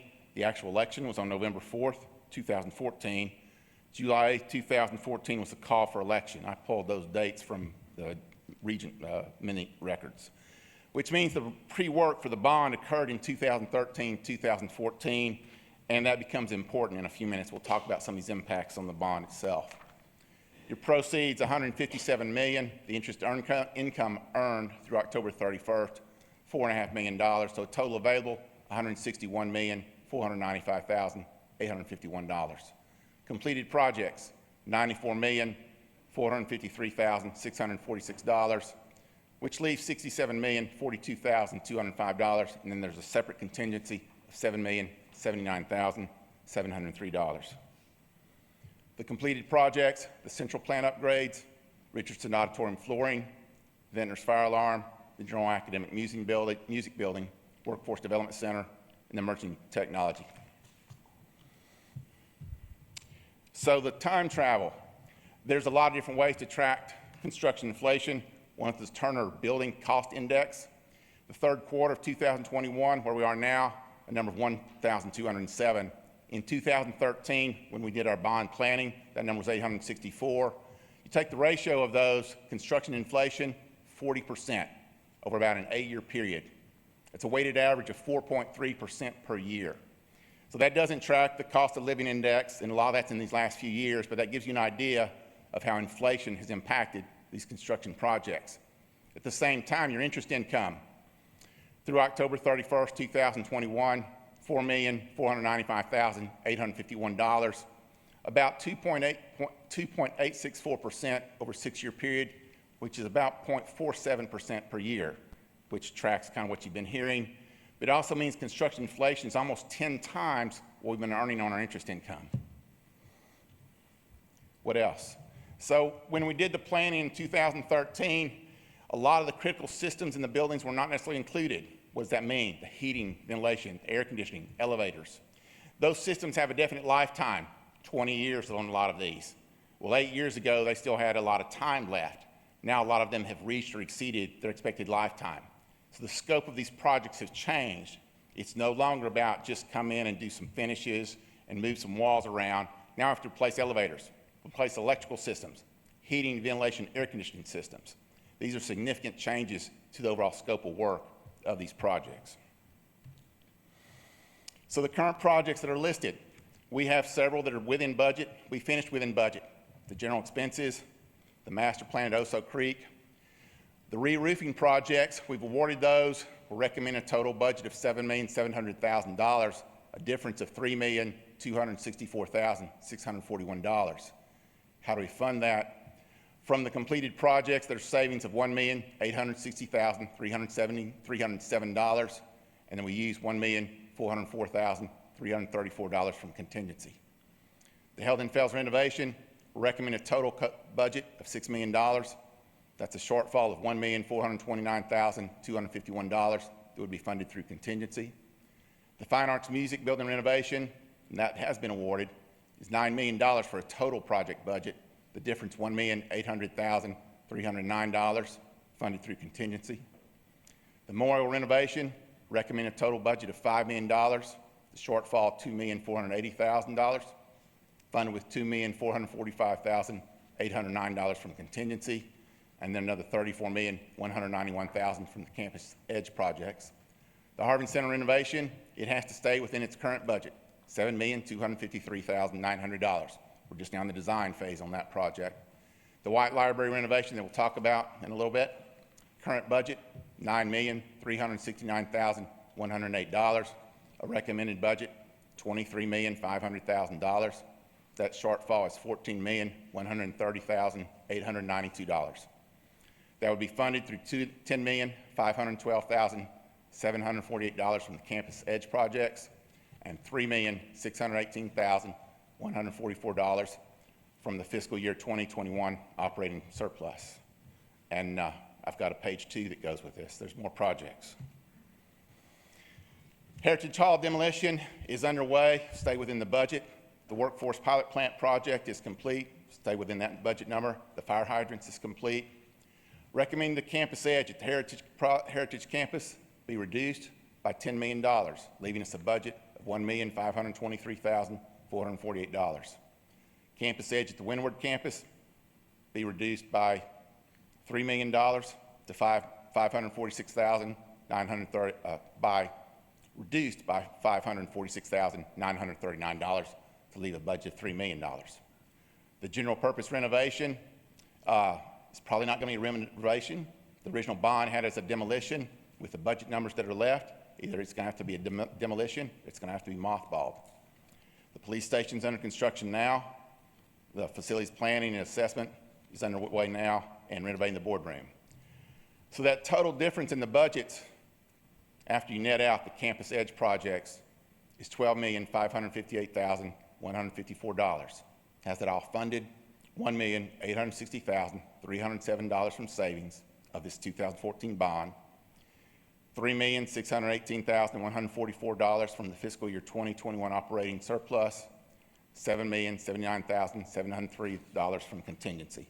And I've worked with finance on all these numbers, so I'm not going to say they blessed these numbers, but they said I could stand here and tell you these numbers. So that's kind of a status on the budget. And again, there's no action items on this. We'll see on the other upcoming items where you can make some hard decisions. Some other things to keep in mind, comparing the schedules, and this is kind of year by year from the original 2014 bond, and I pulled out the public information that was provided. And part of what you see is it's just taking longer to get there on every single project, pretty much. And you've seen how that impacts the inflation impacts. You've had weather impacts. These have all impacted all the projects, both, and that's where you're mostly seeing it now, on the music building, the White Library, Health and Fells, the roofing projects, Harvin project. This is where you're seeing the construction inflation impacts, as well as then the change in scope of work. When you talk about a building that 8 years ago needed some work, but now we have to replace 2 elevators. So you're seeing significant changes in the scope of work and the construction inflation. Some of your finished projects, the central plant upgrades, the Windward Campus, emergency technology, the workforce, Heritage Hall, general academic and music building. Here's the library, some renderings of the new project that we'll talk about. And that is my presentation. Questions? questions. Mr. Bennett? I'd like to talk a little bit more about that white library difference. Yes, sir.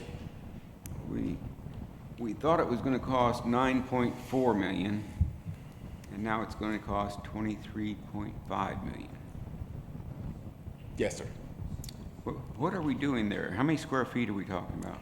Well, it's almost 100,000 square feet. It's like 95,000 square feet. We have items like 2 new elevators. You can, let me show you some of the this picture shows you more than anything else. That basically partly from building envelope, the exterior skin of the building. We've got serious issues with water infiltration, the mechanical, electrical, heating, ventilation, and air conditioning systems. We have an engineering report that has the 3rd floor where we're storing books. We really should not have been storing books there. So we have to rearrange every part of the library so we can put the books where the books need to be. Why should we not have books there? The structural engineers analyzed the floors and said the floors should not be carrying that load of the books that we've been putting there and been planning to put there.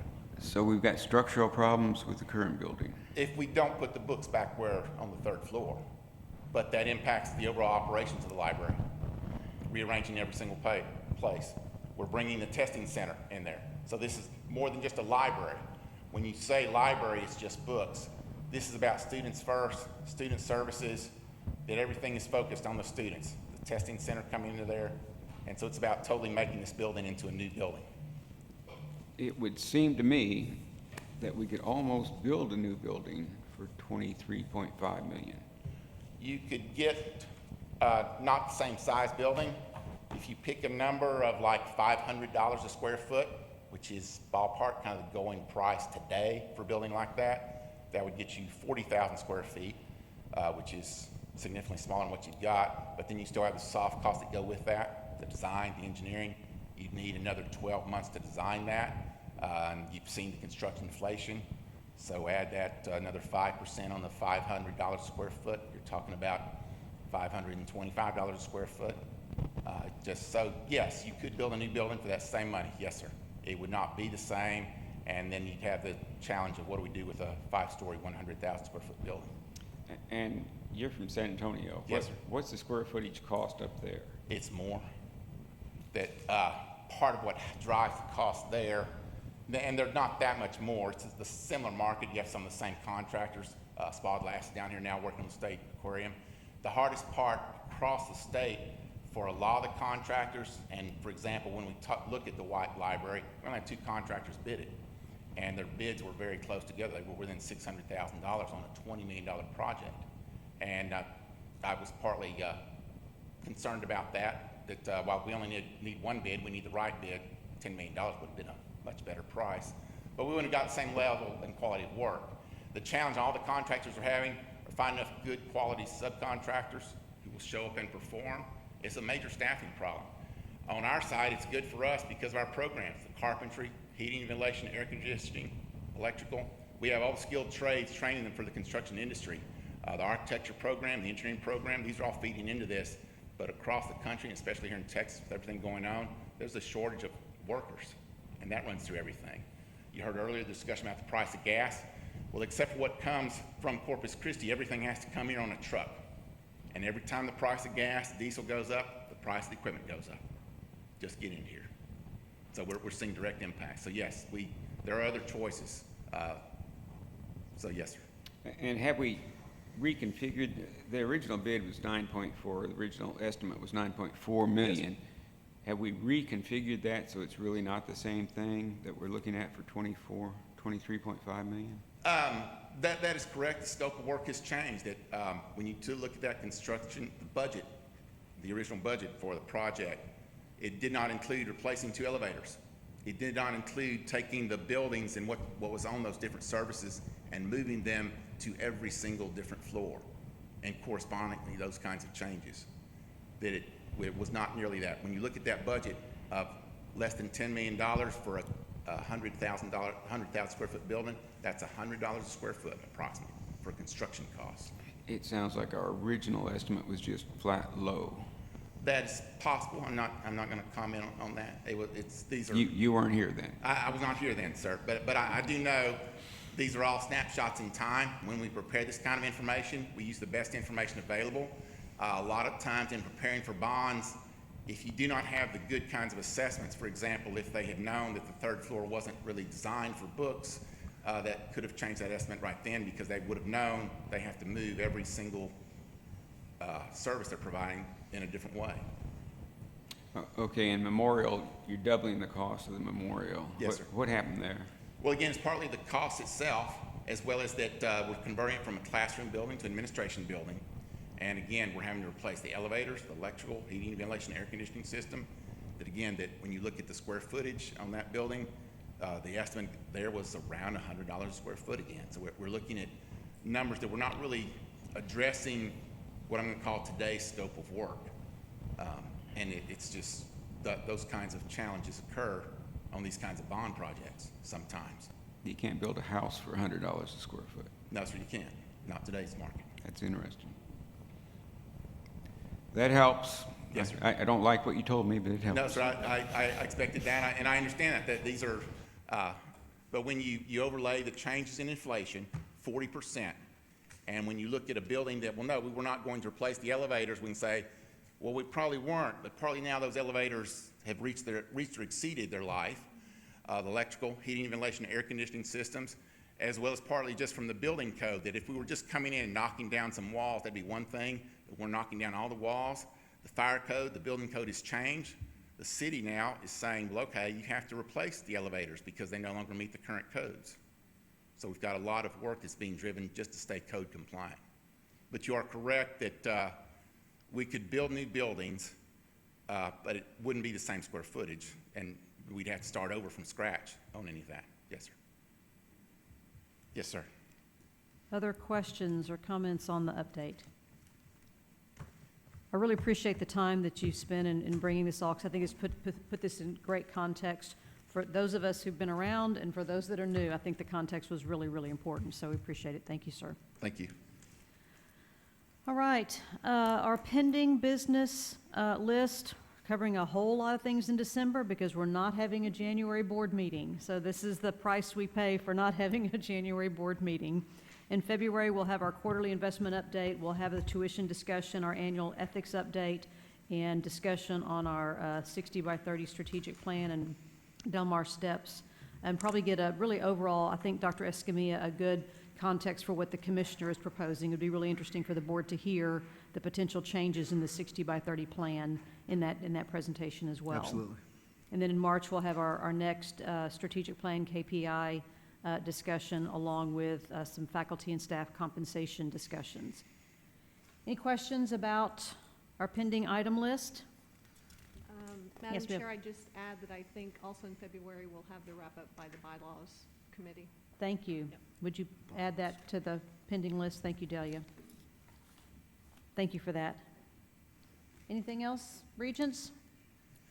All right, I am, let's see, we're going to do the consent agenda very quickly. We have approval of minutes from our November meeting, acceptance of investment and financial reports. Are any of those items need to be moved out for separate consideration? Seeing not, is there any public comment or request for separate consideration? If not, is there a motion to adopt the consent agenda as presented? Thank you, Dr. Adami. Mr. Garza makes a second. All those in favor, raise your hand. Any opposed, same sign. Thank you very much. Ms. McDonald, hang on just a second. I am going to take executive privilege and move item number 8, which is the appointment of our Nueces County Appraisal District, the discussion, possible action on that appointment, and move that up. I think that's going to be a relatively quick item. So we are going to ask Mr. Rivera to present that to us. It's on page 394 of your agenda if you're following along. But wanted to ask Mr. Rivera to do that real quickly, and then we can be efficient with folks in the audience, their time. Thank you, Regent Scott. I appreciate you doing that.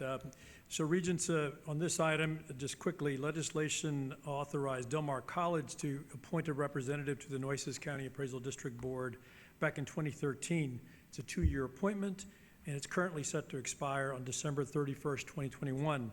The current appointee to the board is Mr. Armando Chapa. Mr. Chapa is sitting here in the room. He's been patiently listening to all of you conduct your business this afternoon.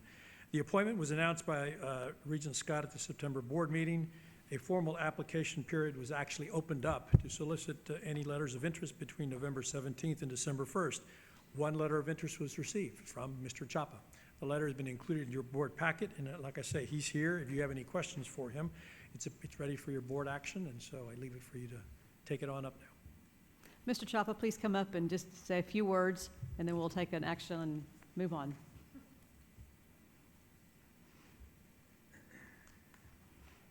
Thank you for allowing me to speak to you, and to thank you for allowing me to serve these past 2 terms. It's been an honor, and I'd like to continue to serve. You would have me appointed. I would love to represent Del Mar and the staff, and I would stand ready, if appointed, to meet with you or the staff on any issues related to the appraisal district that you might have. Thank you, sir, and thank you for your service. Is there a motion to appoint Mr. Chapa for the term for our appraisal district representative? Dr. Adami makes makes the motion. Regent Hutchison and Regent Kelly all make a second. Is there a comment, Regent Kelly? Yes, it's good to see you again, my friend. Thank you, Bill. Any other comments or questions for Mr. Chapa? All those in favor, please raise your hand. Any opposed, same sign. That motion carries unanimously. Again, thank you for your service, Mr. Chapa. Thank you very much. Thank you, Regent Scott. Thank you. All right, now we will move back to our regular agenda item number 4, which is discussion and possible action related to our internal audit risk assessment. Ms. McDonald. Thank you, Chair Scott. As we continue with our internal audit work, today for board review and acceptance, Daniel Graves, a partner with Weaver, will be here to review with you the FY22 internal audit risk assessment report and a recommendation of a 3-year internal audit plan. As an extra note, the Board of Regents Audit Committee met on November the 30th. Mr. Graves was present at that meeting, and he presented drafts of these 2 items. So once he finishes his presentation, then the Audit Committee will provide their input and their recommendation. Thank you. Good afternoon. As Tammy said, quickly want to give you an overview. I did present to the Audit Committee in depth the risk assessment report, which I believe is in your packet. But I wanted to go over the process with you quickly before I presented you the 3-year plan. So as part of the risk assessment, the purpose is to evaluate the whole scope of the college's operations and develop an internal audit plan. So this is not an enterprise-wide risk assessment. This is a risk assessment for the purposes of internal audit. There's a few slight differences. This is required by our professional standards to allow us to prioritize our efforts within the constraints of our budget and the resources of the college. And then this comprehensive plan focuses over a 3-year period, so we have a phased-in approach and a strategic approach to the audits. And that frequency is also determined by risk trends such as emerging risks and other qualitative factors. The process that we used was, first off, we started and we looked at the 2016 internal audit and looked at the areas and scope. We updated all the activities of the college, and you'll see in the comparative plan where we broke some things out a little bit differently from the risk assessment performed in 2016. Then we went through a process where we sat with college management and risk rated all the areas based on our risk categories for probability and impact of an event occurring. And then once that was complete, we reviewed those results and then went over those with management to confirm and adjust anything that might need to be adjusted. The one thing I want you to hear, which is a little bit of a detailed audit concept, the way we performed the risk assessment was based on inherent risk versus residual risk. And so when you see the list in the packet and we have them risk rated as high, moderate, low, there's a good portion of that that's high risk rated. That is based on inherent risk. So as you see in the pictures here is a great illustration. Inherent risk is the process without any checks and balances in an uncontrolled state, whereas residual risk includes all the safety harnesses and ropes and all the checks and balances you have in your normal system of operation. So don't be alarmed when you see higher risk areas and see a longer list of those, because we want to look at that before we consider controls. That way, when we come in and perform the audit, over the process as it's designed, we can give you some assurance that things are operating as they're expected to operate, so that basically confirming that the ropes and the harnesses in place are working correctly. And so that's the assurance we bring back to you once the audit's complete. So it's a little bit different concept, but I wanted to make sure you hear that loud and clear, because it can be a little bit alarming if you see a longer list of things that inherently are risk rated and high.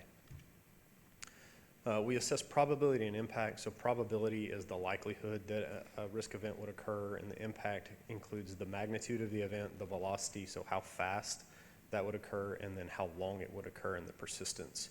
So those are the factors that we used to come up with the risk ratings. And the last few pages here in the presentation and in the last few pages of the report show the risk-rated internal audit universe. So this is the entire suite of risks that we've come up with, and you'll see there's 42 different risk areas or process areas against the 5 risk categories. You'll see all the probability and impact assignments that were made and the ultimate results for that plan. And we cut it off at about the top 15 as the highest risk-rated areas. And then what we took from this list here is we looked at the past internal audit history, what we performed, how we performed it, the results, and any new emerging risks, and created a 3-year plan.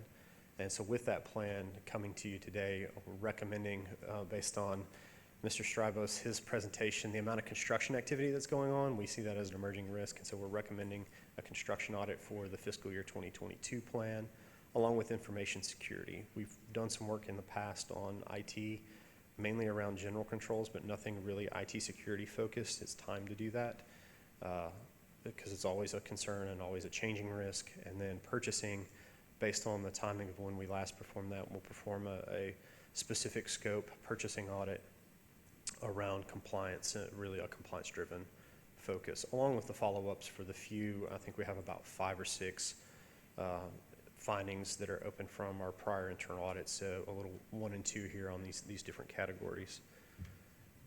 In the year 2 of our 3-year plan, really looking at the bursar's office, where we handle a lot of cash for student payments, student refunds, the payroll process. There's only a few ways that money flows out of an institution. Payroll is one of them, so it's a good idea to consider payroll as part of that process. And then campus safety and security. That'll be a good timing based on the development and the institution of the Del Mar College Police Department. So it's good timing for that. That should be in place by then. We'll be able to look at sort of a post-implementation audit. Then account with payable and disbursements, again, another way cash flows out of the institution. So we'll perform an audit over that. We've done that before, but it'll be several years since we've done that from our past audits. Database administration would be on there as well. This will also be good timing based on the new implementation of the ERP system. So from a timing perspective, it was strategic in the way we outlaid that. Financial aid, we've performed that audit before. It'll be time to perform it again. And then institutional research and reporting would be also on that list as a audit area that's very vital to the college and the reporting. So that is the 3-year plan. Each one of those other years, we will also perform follow-ups over any internal audit findings, as well as refresh the risk assessment. So we'll take a look at the risk assessment every year. This is an initial 3-year plan. All we're asking for is approval of year 1, years 2 and 3. We will come back to you after we've refreshed the risk assessment, reconsidered the current position, that snapshot of where the risk is, and if we think we need to adjust it, we'll recommend adjustments to you at that time. Any questions? Any questions for Dan? A lot of work. All right. Thank you. So with that, there is an opportunity for the board to take action related to the risk audit assessment and the 3-year plan. We're only approving year 1. So we're approving the risk assessment. Do we have to approve the risk? We have to receive the risk assessment and then approve year 1 of the plan? Accept the recommendations. Yes. We have an audit committee recommendation. I make the recommendation that we accept the plan as presented. Thank you. Is that in terms of a motion? Yes, it is. Yes. Thank you, Mr. Bennett, for that recommendation and motion. Is there a second to that? Thank you, Dr. Turner. Any discussion? Is there any public comment on this item? Seeing none, all those in favor of adopting the motion as presented, please raise your hand. Any opposed, same sign. That motion carries unanimously. Thank you very much. Thank you very much, to get sir. started. Thank you. Yes, go get started. There's a lot of work to do. All right, now we're going to hear our 2021 annual audit report from Mr. Garcia and from our external auditors, Collier, Johnson, and Woods. Thank you. So I want to first thank Ms. Cook, John Johnson, Dr. Kathy West, and the business office for making it another successful audit, year for successful audit. We have today Ms. Bridget Cook from Collier, Johnson, and Woods, who will present the college's comprehensive annual financial report and opinions on the college's financial reports. Ms. Cook? Good afternoon. Oh. I'm used to a mouse, but they tell me I have to use. So I'm responsible for the external audit, the difference being that my audit is of the financial statements, the annually produced financial statements, which you all have received in your packet. I'd like to present to give you an opening of what's included in that. In the financial section, it's broken out between the basic financial statements, which includes the statement of net position, the statement of revenue and expenses, and the notes to the financial statements. That's what I'm expressing my opinion on. So management prepares a financial statement, and we express an opinion on the fairness of those. In addition to that, in the financial section, you also have required supplemental information, management's discussion and analysis, which is in a narrative format of the financial statements, as well as some other schedules that are required related to the pensions and the OPEBs. And just as a reminder, OPEB stands for Other Post-Employment Benefits, so health insurance. So those are some big numbers that for the purposes of the annual financial statements, we pull onto the balance sheet and the income statement. Under governmental accounting standards boards, you're required as a college to follow the format required by Texas Higher Education Coordinating Board. They also require the schedules that are in A through D and the statistical section. So our opinion is over the basic financial statements. We also express apply limited procedures to the other required supplemental information. And the schedules on A through D, which are the schedules specifically for college, have the breakouts of various information, so that is pertinent to just the colleges. So just to kind of update you real quickly, because I know we're limited on time, and it's accounting, and we already discussed with the audit committee 2 weeks ago. So business type activities, once a year, this annual report, this 153-page report, we're taking the numbers that are normally presented to you in the fund basis and your normal financial statement presentations and bringing onto the balance sheet the capital assets and the liabilities. So that's why it's a little different than what you're used to seeing.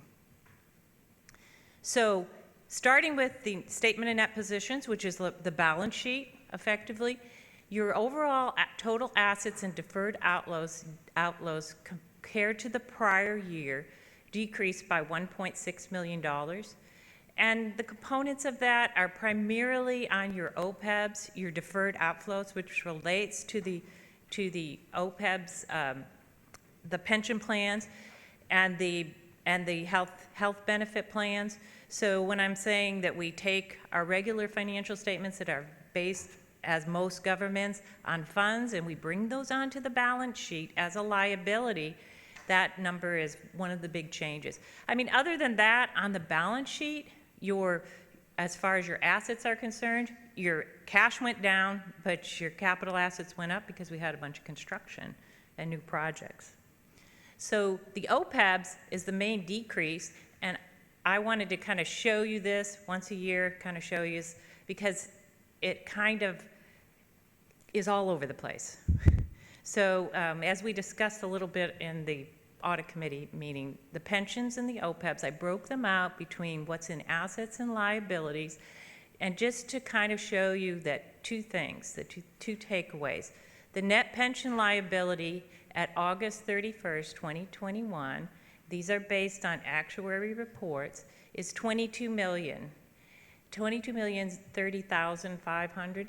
Compared to the OPEBs, which is on the bottom half, it's 61 million. So we're adding to the balance sheet effectively 16 million and 76 million in liabilities on the balance sheet. So and that's an area that you don't have a lot of control over because you're using the TRS and the ERS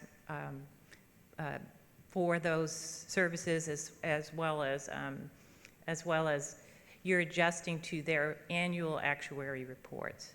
And so there's a lot of changes that happen. I think Mr. Bennett pointed out at our audit committee meeting, the importance of this really is that you, as long as it's sort of like Medicare or Social Security, as long as you have a consistent population or census, then the balances will change from year to year based on things that change, like investment, whether your investments are how much your investments are earning on the pension plans versus the price of health care. These are things that everybody's dealing with but can change and fluctuate over time. But as long as you're reporting it on your balance sheet, you're aware that it's there, you do that once a year, recognizing that as long as your census, the number of employees that you have included in your organization, you're going to fund the futures for those liabilities. Did I cover that? It's too complicated to cover, but you got it. Okay, so as far as liabilities and deferred inflows, those decreased 24 million. Primarily that's the decrease in bonds because you've actually paid down about with a premium amortization, about 14 million in bonds. There's a decrease in payables just because we've completed a lot of our construction contracts, and since the balance sheet is a point in time, so as of a specific date, August 31st, it just depends on where you are on things like that and what payables are outstanding. A decrease in your unearned revenue of $1.5 million due to a lower fall enrollment since students enroll in August, but the enrollment for August is held as a deferred revenue until the next year because it's for the fall semester. And then also, as I just spoke to you, the pension and liabilities have decreased by $4 million. Net positions increased by 23.3 million. Basically, that's your net income. And really, the story's kind of simple, except I made one error on my slide. Your operating loss for the period should be $101 million, which is comparable to last year's, which was $99.8 million. But of course, your operating loss is offset by non-operating revenues and expenses, things like your tax revenues as well as your federal funding. So that's 123 million, and that's 101 minus the 123 is what gives you a increase in your net positions of 23.3. The operating revenues increased by 561,000. And there's a lot of variability this year. Even though you had a decrease in your tuition and fees, that's completely offset by local grants and contracts, which increased, including the Gulf Coast Growth Ventures and the City of Corpus Christi grants. And another thing that changed is your revenue on auxiliary services, since the campuses were closed. And what we mean by auxiliary services is like cafeteria and things like that. So that increased there. Your operating expenses increased by 1.6 million. Even though salaries actually decreased due to lower enrollment, employee benefits decreased as well due to the changes in the ERS and the TRS benefit obligations.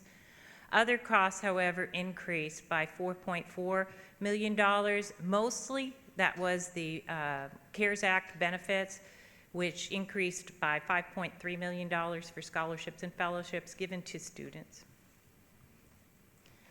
On the non-operating revenues, you can see that the blue is the 2021 and the orange is the 2020. State appropriations decreased by about $1 million due to enrollment. Maintenance tax decreased by about $1 million, but the debt service tax increased by $4 million, which is primarily your an increase in the rates because of the payments of the bonds that will be due. Then the federal revenue increased by $7 million, and that's basically more grants that you had, and you'll see that on your CFA as well, that your grants increased quite a bit. Investment income reduced by $2.4 million. It's the primarily just rates. Rates have gone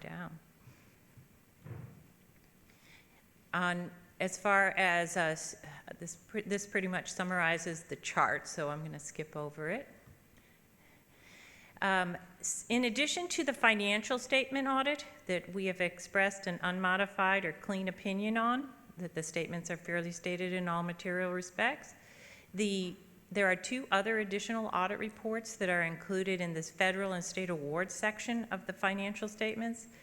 Those are a report over internal control over financial reporting, and 2 other reports, one for federal and one for state, regarding compliance over the grants. And I'm happy to report that we did not identify any deficiencies in internal control over financial reporting that we considered to be material weaknesses. That the results of our tests did not disclose any instances of noncompliance or other matters required to be reported to you. Also, on the other 2 reports, the state and federal awards, remember I said you had $7 million more in awards? I don't know if y'all are reading the papers, but one of the things that's happening to us auditors, as CPAs, as well as your accounting staff, is that there's a lot of new grants out there. And because of that, basically the ongoing nature, and many of you maybe in your own businesses have PPP loans or provider relief funds grants, that the rules are ongoing and changing over the past year. So I really want to say a shout out that we did not have any findings in our audits of those areas, because one of the way the grants are audited, there's something called that the OMB puts out, the compliance supplement, that tells us what rules we have to look at each year on an annual basis. That comes out, and it's done. There is a tremendous amount of work and level of looking at the controls on each of those grants that is done and been performed, and your staff has done such an excellent job. Christina, the director of the grants, and I would say my staff as well, Lachey Kuykendall, who was our senior associate, really worked hard on making sure that all of those got pulled together. I did include in my slide presentation just a summary page, just to point that out to you. This is a summary of those grant audits, and you can't see it from where I'm looking, but basically it's telling you that when we say unmodified, that means clean opinion, meaning that we'd be able to say that it's fairly stated in all material respects. But those are on both the state and the federal grants that are also listed in that very back section of the program. It's also telling you which grants we actually looked at. So there's a requirement that we determine which are major grants and which ones we actually have to look at, and then there's also requirements on how often we have to look at them, rotating over about a 3-year period. So those 2 are on pages 140, 141 and 149. Finally, I just have to say, it's like those of you that cook Christmas dinner, You know what the hardest part is getting everything at the table hot and ready at the same time, right? The turkey, well, that's kind of what it is like to do an audit of this nature. So once a year, we get together, and I have to say, it's not just me and my staff, it's so many different departments and your staff, and we're all pulling this together to make sure that we get everything on the table. And if we find any things, we resolve those things, getting the legal letters on time, getting all of that put together. And so I'm just so happy to say that we're here and we're done here, issued on the 8th. But more than that, that that we have everything's unmodified, that we didn't find any, you got $7 million more in grants. And I just really appreciate the opportunity to be here and to work with y'all, work in my hometown, have my staff that are here as well with me, that they're getting to work in their hometown for Del Mar College. So many of my staff are like students here or their families or their kids are here. So anyway, that's it. Is there any questions? Well, I would say if this is my house, I'd still be fixing the gravy when everything else is already done. Everybody else is eating. But are there questions or comments? Any questions or comments? Okay. Thank you. It is recommended that we approve the college's annual comprehensive financial report for fiscal year ending August 31st, 2021. Excuse me. Is there a motion to that effect? Thank you, Mr. Kelly. Is there a second? Second by Dr. Turner. Any other questions, comments? Any public comment on this item? Seeing none, all those in favor, please raise your hand. Any opposed, same sign. That motion passes unanimously. Thank you, Ms. Cook, and thank you to your team. All right. Next is item number 6, discussion and possible action related to our debt management policy. Mr. Garcia. Yes, ma'am. The college's business office strives for operational excellence. Accordingly, we subscribe to the best practices recommended by the Government Financial Officers Association, commonly referred to as GFOA. A few tidbits about GFOA. Their mission is to advance excellence in public finance and assist organizations like ourselves with developing and identifying financial policies and best practices through education, training, and networking. GFOA is an advocate for the adoption of a debt management policy as a best practice. For the past several months, the business office has focused their attention on what could be the college's first debt management board policy. We have today Dr. Kathy West and Dave Gordon from Estrada Hinojosa and Company to introduce today's proposed debt management board policy. Dr. West, if you please.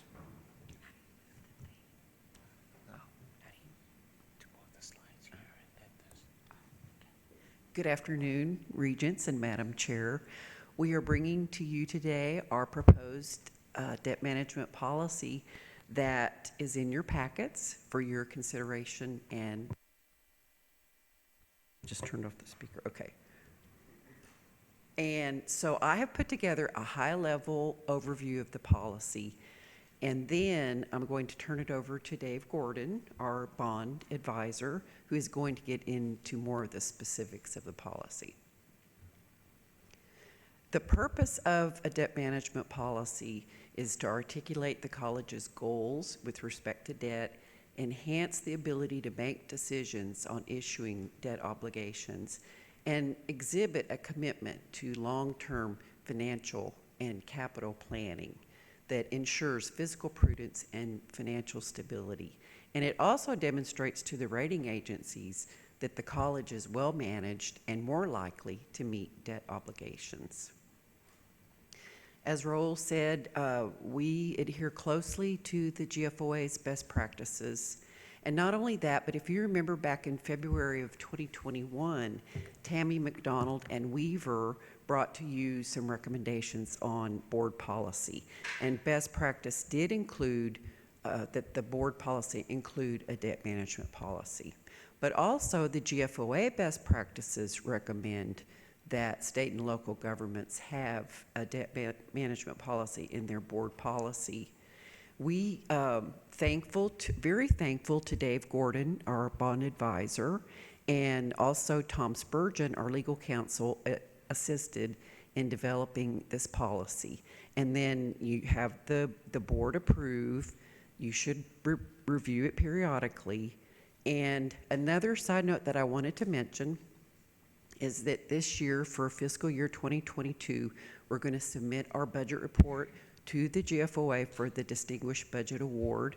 And one of their criteria is that in your long-term financial policies, you have a debt management policy. Here, I've just put together just some of the key components on these slides for you all to see. So here's a list of the key components that are included in the policy. And then this slide shows the objectives that are also included in the policy. And now I will turn it over to Dave Gordon, who will talk more specifically. Thank you, Dr. West. Good afternoon, Regents. Again, I'm Dave Gordon with Estrada Hinojosa, the financial advisor to the college. And congratulations on taking the first step for developing this policy. I think it's going to go a long way to really illuminate what you're doing, and rating agencies, as Dr. West mentioned, love it, as well as GFOA and others. So what I'm going to do is just kind of hit some of the high points in a little bit more detail than Dr. West did. The first part of the policy talks about the various types of debt that the college can legally incur in the state of Texas. The first is limited tax bonds. This is what you've traditionally issued in the past. This is voted debt that is paid for by your INS tax rate, so your debt tax. It can be used for new construction, and although that could be 40 years, your policy specifically limits it to 30 years. And traditionally, you've issued between 20 and 30-year debt. Another type of debt is maintenance tax notes. Heard a lot of discussion earlier about the various issues in one of your building with regard to the elevators, for example. Maintenance tax notes can be used for any construction projects or whatever, but not new construction. So you couldn't build a new building with it, but you can build, you can retrofit any type of building. You can even do grounds improvements related to an existing building, those types of things. But it is paid for by your M&O taxes, not by your INS tax. It does not require a vote. It's just a board action, so something to consider if you had a shortfall, for example, in your construction projects. The college to this point has not issued any maintenance tax notes. The next one is revenue bonds. Revenue bonds are basically secured by, instead of taxes, they're secured by some specific pledged revenue stream. In the case of many community colleges, you've pledged your part of your tuition, part of your matriculation fee, and part of your building use fee. That's a common pledge that you'll see across Texas. It could be slightly different than that. But basically, it's not voted debt. It could be used for any type of construction project, including new construction. But you do also have to meet covenants once you've issued debt previously in the capital markets. In this case, you have an additional bonds test that requires that you have 1.25 times the revenue to your average annual debt service. You also have a rate covenant that requires you to do 1.15 times revenue to debt service. And then you've got a reserve fund requirement as well, which is equal to average annual debt service. So again, it's something that you could use for other types of new construction, again, without an election. There's also a couple of other ancillary types of debt that would have specific purposes, like lease revenue bonds, which you could do under the right circumstances. You also have what are called PPFCOs, or contractual obligations, public property financial contractual obligations that could be used for various things. In many cases, there's other ways that do it that might be a better tool than this. But you did do back around, I want to say 2007, we set up a lease program that you used for a while that was structured under the PPFCO Act. You could also do contract revenue bonds if you had a contract with another entity and issue that type of debt. Taxable debt is also addressed in the policy. In most cases, you're issuing tax-exempt debt, but that has to do with the fact that you're an entity that can issue tax-exempt debt, but also that you have a project that is eligible for that, which in most cases, as long as there's not private activity involved, you could do that. There might be cases, though, where you'd have to issue taxable debt. And one of those newer ones is that because we can't do advanced refundings anymore on a tax-exempt basis, in many cases you'll see entities across the country issuing taxable advance refundings. So that's something that we might consider. In fact, we've been monitoring one that we might bring back to the board at the appropriate time. The policy also addresses short-term debt, which you haven't really had a situation to do that at this point. Another area of the policy talks about a debt issuance process. We have historically used parameters authorizations, which are authorized under 2 different statutes, depending if it's refunding or new money, to basically present the broad parameters to the board, and the board then authorizes the bond sale subject to those parameters. That's a much more flexible means of doing that versus having to price a transaction right before a board meeting and bring it to the board to have them to prove the actual sale. So with the parameters authorization, we will designate the maximum par amount, what the bond election is, et cetera. For refunding, it would be what the minimum savings would be, and some other parameters. We're also, in the policy, it addresses the conditions for a new money debt issuance and talks about timing and borrowing and all that. And we did work, for example, on your 2014 and 16 elections closely with your staff to try to figure out, okay, when is the best time to issue the debt?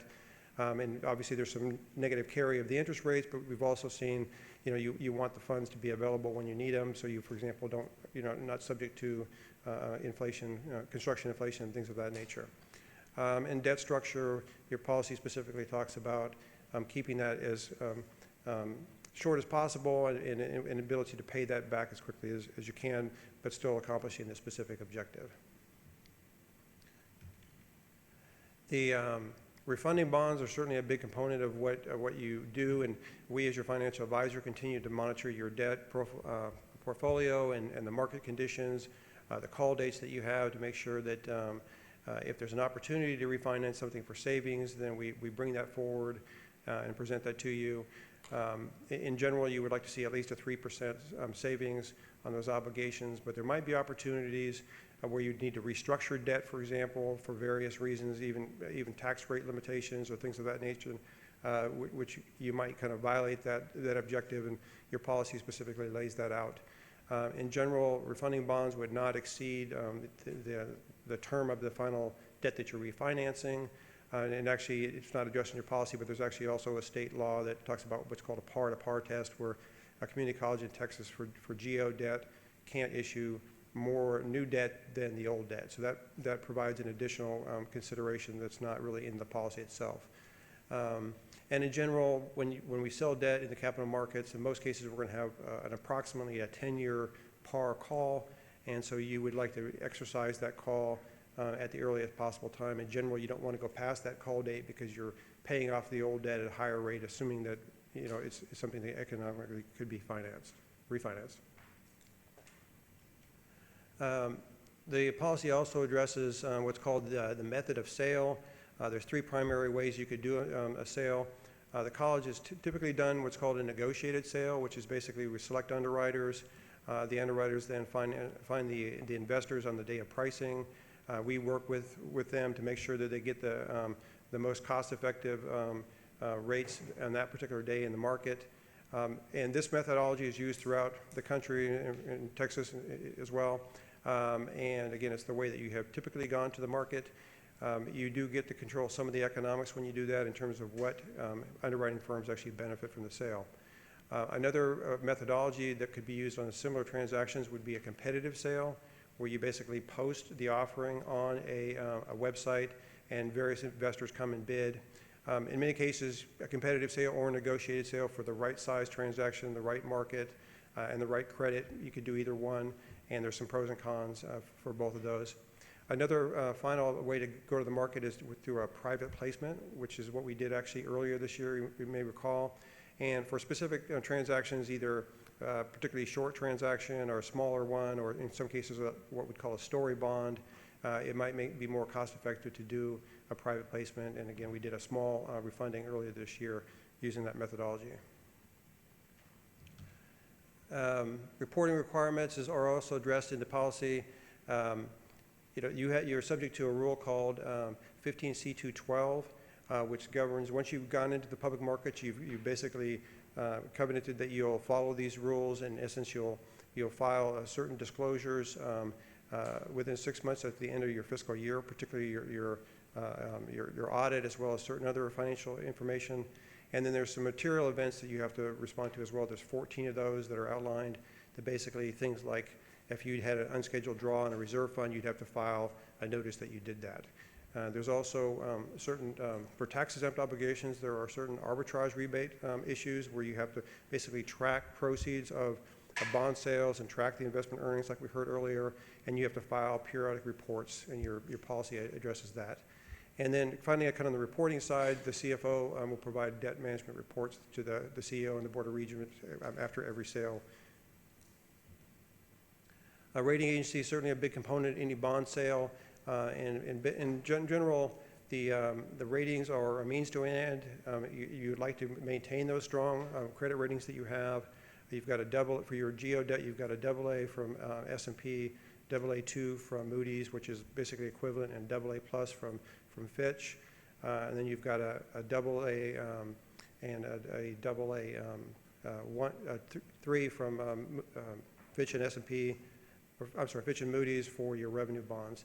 These are strong ratings, and in general, you would try to make sure that you present the information appropriately to the rating agencies, try to maintain those strong ratings, recognizing that if you had a new transaction, a big capital campaign, that might put some stress on the ratings, but in general, your goal is to kind of maintain or improve those ratings. Credit enhancement is something that you have done in the past, but it's been quite some time. You used that in some of your earlier revenue bonds back in 2005, but it's addressed. Investment of bond proceeds, which you've heard a little bit more about, is governed by your investment policy as well as the Public Funds Investment Act and some other considerations. You have a couple of restricted funds, your debt service fund, for example, as well as your debt service reserve fund that are restricted, and basically the policy governs those as well. And I did include a debt profile if there was any interest to go through that, but otherwise that kind of concludes the higher points of the policy that the staff is recommending. Thank you. That is very thorough. So are there any questions for Mr. Gordon? So you noted several places along the way where it's consistent with our practice. Is there anything that is proposed today that was outside of our norm that we haven't done in the past, or? No, again, as was mentioned, we consulted with your staff when they proposed this policy, and there was some back and forth, and Tom Spurgeon, your bond counsel, was also involved. But this is, again, it's a great thing to have a policy like this to kind of keep things illuminated and let rating agency others know. But you've been very consistent and mainstream in terms of what is kind of accepted in the industry, and the policy reflects that as well. Great. There's a recommendation from staff that we adopt the debt management policy to be included in our Del Mar College policy manual. Is there a motion to that effect? Mr. Garza makes them. Thank you. Is there a second? Second by Dr. Adami. Any comments or questions? Is there any public comment on this item? All those in favor, please raise your hand. Any opposed, same sign. Motion passes unanimously. Thank you very much, Dr. West. Thank you so much. Next, we'll have discussion and possible action related to a proposed annexation order under Texas Education Code 130.006. Mr. Rivera. Thank you, Regent Scott. Regents, this will be short. Under 130.066 of the Texas Education Code, a community college district that has annexed the entirety of a municipality has the right to, whenever the municipality annexes additional property, to automatically annex that without going through election or anything else. For those of you that were here last December, we did a very similar thing. So what's being proposed is in 2021, the city of Corpus Christi annexed 18 acres, and the information is in your packet. It was a homeowner who requested to be annexed into the city of Corpus Christi. So that's passed. And so just to remain consistent with the city of Corpus Christi, in your packet, there's a proposed order that would annex that single parcel to bring you consistent within what the city of Corpus Christi has. So. Questions for Mr. Rivera? Yes, Mr. Kelly? Maybe I misunderstood. I thought that it just happened because our taxing area was consistent with the cities. We have to take action to do that? Yes, sir, you do. Okay. So this is a formality, and every December, you're going to have me come up here whenever the city of Corpus Christi adds on property.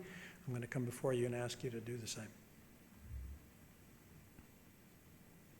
Any request to read the resolution, or can we adopt it as presented? Is there a motion to adopt the proposed annexation order as presented? So move. Thank you, Ms. Hutchison. Is there a second? Thank you, Ms. Averett. Any questions, any further questions or comments? Any public comment on this item? Seeing none, all those in favor, please raise your hand. Any opposed, same sign. That motion carries unanimously. Thank you, Mr. Rivera. Thank you, Madam Chair. We'll now move on to action item number 9, discussion and possible action related to our county appraisal district election for San Patricio County. Mr. Rivera. Thank you. So as a taxing entity in San Patricio County, you have the right to participate in the election to the Board of Directors for the San Patricio County Appraisal District. The information's in your packet. It's a little tricky. It's the first time I've dealt with this, I'll be honest with you. There are 5 nominees, and out of 5,000 votes among, that are allocated amongst 24 taxing entities, the vote allocation is based on your 2020 tax levy. Out of a total of 5,000 votes, you have the grand total of 7 votes to determine how, whether you want to vote for a single candidate or distribute them any way you want.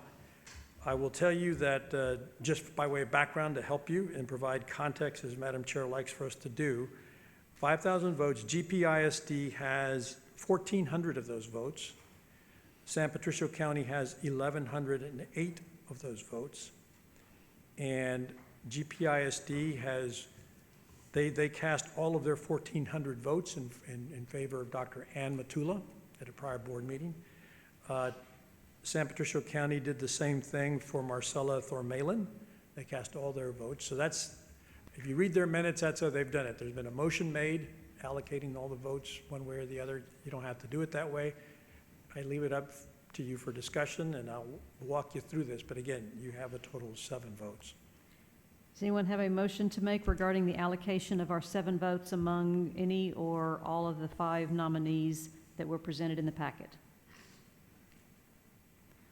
I'd like to make a recommendation that we cast our 7 votes in favor of Dr. Ann Matula, who is our former Dean of Business from Del Mar College, and I think could adequately represent our interests. Second. There's a motion by Mr. Garza, a second by Dr. Yes, Turner. And I know Dr. Ann Matula, and she will do a great job. Any other discussion or alternate nominations for our votes? All those in favor of that motion, please raise your hand. Any opposed, same sign. That motion passes. Thank you. Takes care of the resolution and all that. Thank you. Yep. That takes care of all of that, yes. You got it. And so we will have to sign that at the conclusion of the meeting. All right. All right, now we're going to hear from Mr. Stribos relating to the change orders for the Oso Creek campus construction project. Regents, this is item 10, discussion and possible action to approval of 2016 Oso Creek campus construction project change order number 6. We discussed that in general in the bond overview. This change order is for $62,070. $2,062,070. We are into the contingency that had been set aside, and you do have the detailed list that goes with the items that is covered with this change order, and these are kind of broken down in different categories. Proposed change order number 49. So within the change order, from the contractor's perspective, these are called PCOs, which are proposed change orders, and so they're numbered numerically. So number 49 is room-specific modifications, and so all of these on this list, when we start going through this category and you have the detail of the rooms and what we're doing, these are all about the learning environment, the teaching environment, and things have changed some from when the design started to where we are today, and we've worked directly with them, but everything we're doing is flexible in that as technology changes, and you see this in this room, how we have changed the whole room where you're sitting today. 6 months ago, this didn't exist. The rooms we're doing today are flexible in that as technology changes, we can incorporate these changes without having to take walls out and rip things down. We've got data, we have power, it's all flexible and can accommodate the changes in which the faculty deliver the learning environment. And so we've worked with the faculty directly on the types of modifications that need to be made to these spaces, and this is what's reflected in several of these changes. So we have some room-specific modifications. We have various finish changes, and a lot of these tie back into overall the durability. Carpet's a very good product, but it has very specific uses. In this room, for example, it's good for sound attenuation. But when you go to other environments, it may or may not work good for sound attenuation, but can suck up all of your operation and maintenance accounts to just operate and maintain a carpeting system. So we've looked at some of these from an operation systems where carpeting had been recommended and said we really don't want that because the operating budget cannot afford to support a carpeting system. And so we've gone kind of room by room, space by space, on what are the best kinds of finishes. And these are changes that weren't identified previously. There had been high-level presentations, but they weren't even to the board, and they'd show you color palettes and finishes, but they wouldn't show you in this room, this is what that finished room is going to look like. And now we've gotten out there, we've walked through the buildings with the core leadership from the college, the president, the vice presidents, all the leaderships that will be out there, and their core deans and chairs, and said, okay, what needs to happen so you can walk, your faculty can walk in these rooms and start teaching and being productive. And these are critical changes that they've identified, but we've also let everyone know there's only so much budget. We're not going to keep doing these things, that this has to work. And so we've turned down a lot of things as well. There's requests for, I want a door moved from the left side to the right side, and you'll see one of those, but that was more about in a lab where it had to be that way. On the offices, no. There's a lot of changes that were being requested that are being turned down. So we're not just telling everyone yes, and you'll hear from the people who are not satisfied with what they end up with. I'm certain of that. But we're working to be sure everyone is happy with that. But there's a lot of changes that need to happen to make these learning environments work the right way. So you see proposal number 50 is finish changes. Number 51 is room-specific modifications. Number 52, more room-specific modifications. So these are all broken down by these proposed change order numbers. We do have one that's based on Rodfield Road that if you've been out there, you see these mounds of dirt, and you can't see the campus because of the mounds of dirt. So as part of the whole Rodfield Road project, we let the city place the dirt there, but now we're going to spread it out. And so there's a cost for that part of it, and they'll be spread out evenly, so the mounds will go away. And it helps infill areas, and there'll be grass put on top of it, so it will not, so the grass will grow back on top of that. With the watering, the irrigation will go with it. The next page, you have more room-specific modifications. We get into different, you're starting to see some of the impacts from COVID and the supply chain logistics. You see that on proposed change order number 55, as well as further down on the list. You've got another one that has in that, on the next one underneath that. The two of them tie back into just the supply chain logistic problems and how that's impacted the pricing. STEM building modifications, site furnishings. So the site furnishings was value engineered. It was removed from the project. And when we started looking at this, while it did need to be removed, in order for Del Mar to do that, it would mean that Del Mar would have a forklift and a crane out on site. Del Mar would build in concrete pads and arrange for these site furnishings to be put in place. We're in a part now on the project. We're evaluating the budget. It's in Del Mar's best interest to have the contractor with the cranes, the forklifts, build the pads, everything to make these site furnishings in place. And so that's why this item is listed there. You have more additional finish changes. And so that's the breakdown, the detail, the room-by-room categories and descriptions of the different changes that make up that total amount of this change order. Do we have questions for Mr. Stravos? Is there a recommendation from staff that we approve the change order number 6 for the Oso Creek Campus Construction Project? Is there a motion to that effect? Thank you, Dr. Adami. Is there a second? Second by Ms. Averett. Again, any questions or comments from the board? Is there any public comment on this item? All those in favor, please raise your hand. Any opposed, same sign. We have one abstention. We have 7 yeas and 1 abstention, or 1 non-voting, I should say, 1 non-voting. So that motion passes as presented.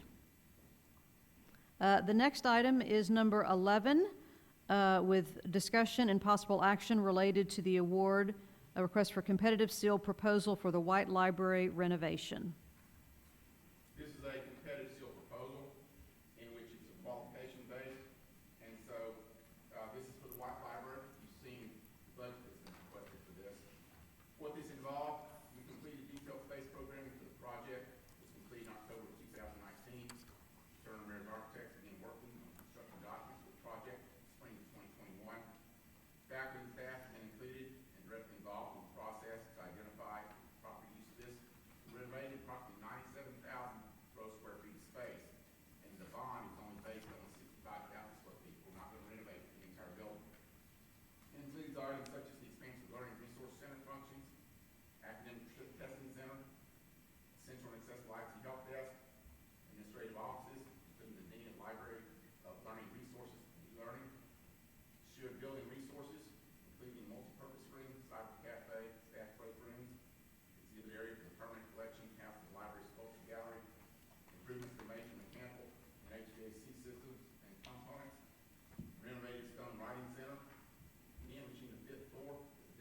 $151,000, and Fulton Construction with a bid of $20,550,000.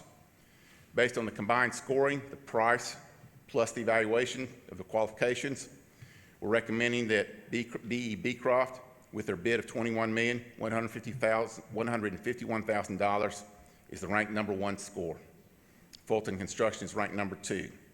And while there are allowances that are included in these base bids, an owner's contingency, signage and wayfinding, custom digital wall covering, elevator furnish, and those were the same amount that were prescribed in the bid documents. So that's $996,000 that is included in that base bid. There were add alternates that were also included in the bidding documents. At this time, we're recommending that none of these bid add alternates be taken. So staff's recommendation is the award of a contract to B.E. Beecroft Company in the amount of $21,151,000. And the funding source, as discussed in the previous presentation, is partly from that 2014 bond projects from that presentation. Questions for Mr. Strivos? Mr. Bennett? Has Beecroft done work for us? Yes, sir. They worked on the GAMI building. They're working on fixing the leaking windows. They're about 40% complete. They're actively involved in that, and the staff that is involved in that project is actually part of the evaluation committee. They went through everything, and they're working with Beecroft, and I specifically drilled them, about this kind of recommendation. How do you feel about this? Because you're going to ask me that question. I have to answer that question. And they were very insistent that they stood behind this and that Beecroft has stepped up and is addressing their concerns on the GAMI building. And what we've learned from that building, what we're doing differently, we're testing all of the windows on all of our projects. And every contractor can expect that. We work with the contractor to manufacture the windows, so we're not going to have leaking windows, but yes, sir, they have done work for us. So they're the ones that actually came forward and did work that wasn't under warranty? It is under warranty. The window work is under warranty. Oh, Yes, it sir. is under warranty? Yes, sir. Okay. So there is no cost to Del Mar for that work. Well, I knew there wasn't any cost, but I thought it had been over a year since. Well, it has been, but we notified them of the claims before the warranty period had expired. Okay. Very good. Other questions for Mr. Strivos? Regent Kelly? I mean, once again, we're picking the higher priced bidder. Right? The bids were $600,000 different, but yes, sir, we are recommending the higher price bidder. Yes, sir, that is correct. And that's because? The way the scoring criteria, we have 60% of the criteria is based on qualifications and 40 cents based on price. Well, I saw that. What is it about Beecroft that tipped the scales? It's based on how they wrote their proposal and how they addressed the issues in their proposal. We have a very specific set of questions they have to answer and respond to, and it's how well that proposal was written. So you're anticipating a better product based on what they told us in the bid? Yes, sir, I am. Okay. So there's a recommendation from staff to award the contract to B.E. Beecroft in the amount of $21,151,000 using 2014 bond project funds. Are there other questions, or are we ready for a motion? Is there a motion? Ms. Averett makes the motion based on staff recommendation. Second from Dr. Turner. Any other questions or comments from board members on this action item?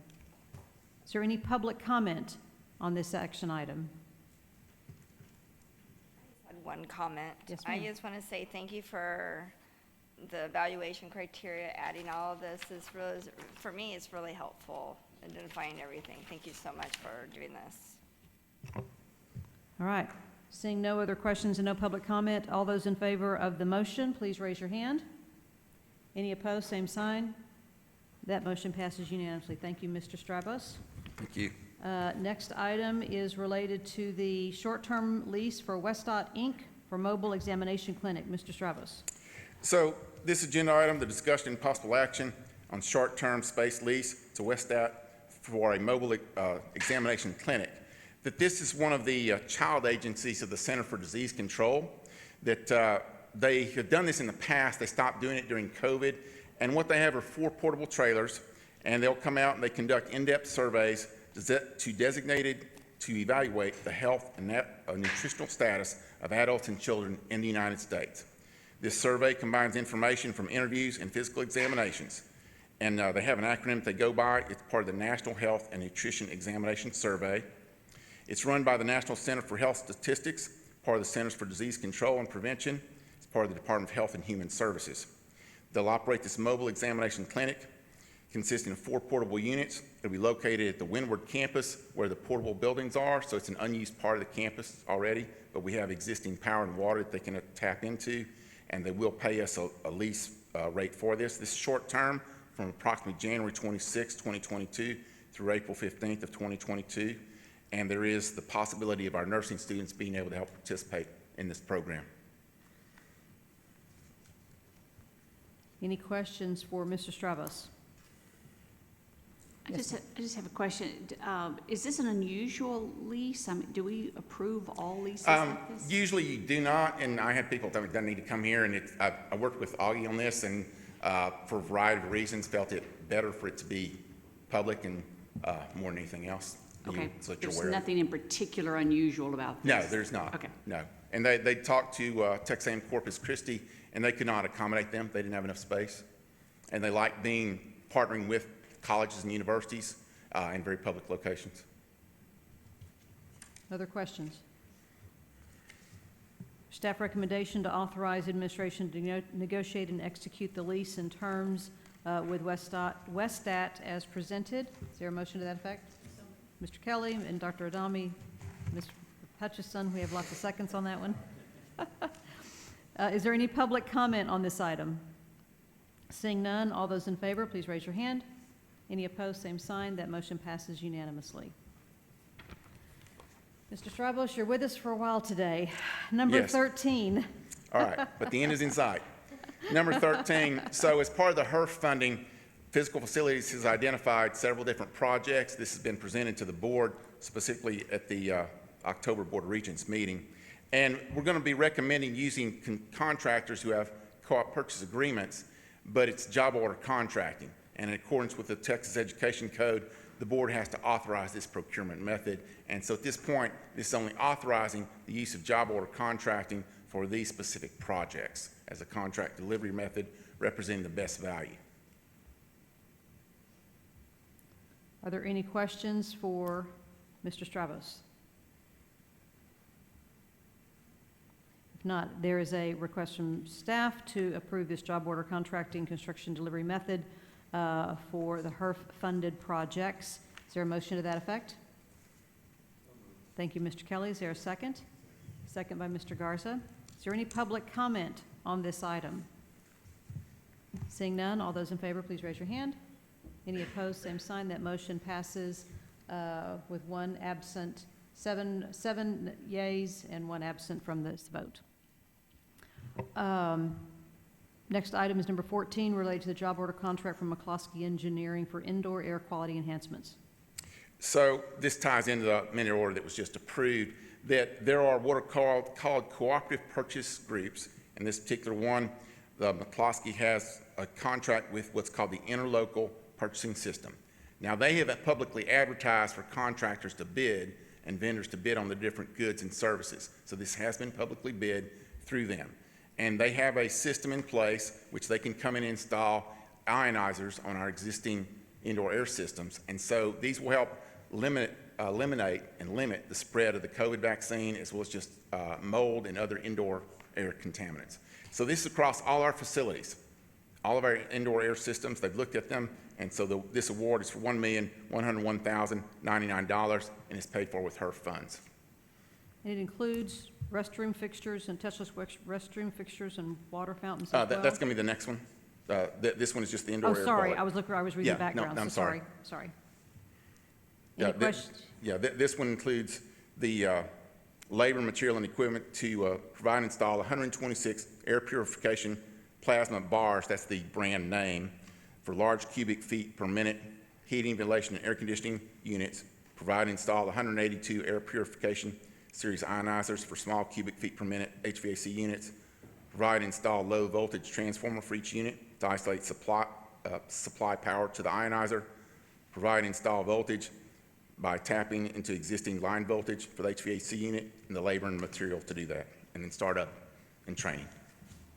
Is there a motion to approve the job order contract to McCloskey Mechanical for $1.0199?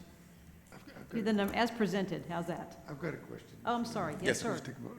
Okay, when we take, and I know that these funds are being provided They're by the HERF by the funds, federal yes. government, right? The only question I've got is that when we install systems like this, and they're beneficial for the environment that we're in, but is there a way to do an analysis of what the impact's gonna be on our energy cost? And if they're gonna raise or cause our energy costs to go up long-term, is there a way to remove? That's part of these why we're systems? recommending this to you. That part of what happens is that if you spend too much time thinking about what needs to be done, one of the solutions could be to put in air filters, just like what you have at your house. But in order for them to work so effectively, now we need a larger motor, and suddenly we need a whole other building to supply enough power for those filters. So we've researched this, and separate from bringing in whole new air conditioning units, what can be retrofit into this? So yes, they're going to use more energy, but based on what's out there and what's available, this is the best recommendation for us. And while they'll increase that energy use, we've worked and we have a better energy rate on this. And part of renovations like the White Library, where we take an old building that I'll call it an energy hog, and it comes offline, and when it's back online, it's a new and energy efficient building. So it's trying to balance these, and in our case, we've researched this about what's the best way we can retrofit some kind of a system that's cost effective, but will also, it will impact our energy use, but the benefits in this case are better than that. I guess the question that I've got is just that if conditions change and we want to look at energy reduction, energy cost reduction, in other words, what's our cost going to be for removing these type of systems? Well, I'm actually working on an energy study for that exact purpose. I've had Texas A&M University Energy Systems Laboratory. They've come out, they've walked through all of our campuses. They've looked at all of this. They're working with me to identify energy reduction projects. Now, the challenge on any of these projects is, well, how do we fund them? There's a variety of sources that are out there. A good or bad example is the State Energy Conservation Office. They have low-interest loans that are repaid through these energy savings, and so part of what I'm working with Texas A&M University Energy Systems Laboratory is to identify these types of energy reduction projects. Now, some of the good examples they've come back with is to replace all your light bulbs and replace them with LED lamps. And I know we still have a lot of lamps we need to replace. We've done some of those, but we have a whole lot more that we need to replace. We look at our chillers, our water, and our air conditioning system. Those are real energy users. You look at your building envelope. If your building envelope is leaking water, it's also leaking air. And so looking at our building systems, we have a lot of different projects, and we're working on a system of those to identify those. In this case, this was identified by what can be done when you look at the HERF criteria to help mitigate the spread of the COVID virus. And so for our buildings, in our particular case, this is the best method. Okay. I have some reservations about us not being able to go backwards in the future if we find that the energy costs are going to be, Well, the nice thing is that they have an on and off switch. If they're using too much energy, we turn them off. All right, okay, that's good enough. That's all I needed to know. Okay. That's all you have to say. If they're using too much energy, we'll just turn them off. We've also, Regent Garza, if you recall, there was a significant energy restructure of the contract, restructuring of the energy contract that we just had. It's a reduction of $500,000, and that's not a full altogether an answer, but it is a part of the scenario that we're currently paying $500,000 a year less in energy costs as per negotiated contract last year. So there is some savings there, and going forth, the analysis is something that John and I talked about. We've been looking at air improvement quality things for a while. He shot me down 2 or 3 times with things that I have brought to him, and because we have people coming from all angles at us, especially right now with air quality kinds of things. And what he kept telling me was, I said, but I want engineers looking at this, John. He goes, don't worry, we've already looked at that. So from the engineer and consultant perspective and so forth, I found, and when he told me about this, and proposed this, I said, show me the science, and he has. And so I just want you to know, I too share that concern with you. And I'm glad that he's finally come to some conclusion. But you know, this is our best foot forward at this time. Given the federal dollars complementing a restructured scenario with energy costs, is the best that we have today. It's pretty good, though. We could be much worse off. Other questions? Is there a motion to approve the job order contract to McCloskey Mechanical for indoor air quality enhancements funded by her funds, as presented? Thank you, Ms. Hutchison. Is there a second? Second by Mr. Garza. Any other questions? Any public comment on this item? Seeing none, all those in favor, please raise your hand. Any opposed, same sign. That motion passes unanimously. And next, number 15. Now we get to our touchless water fountains. So this one, discussion, possible action on approval of a job order contract with Shoreline Plumbing Company for an amount not to exceed $1,239,840. And so this amount and the touchless water fountains, these include bottle filling stations. You may have seen some of these. You walk past them and they may scare you. You may jump back because it starts putting water out, all right? So it's back to how we use our water. It's about paying attention. But what happens is, if you were in any of our buildings during the COVID, we had every single water fountain taped off.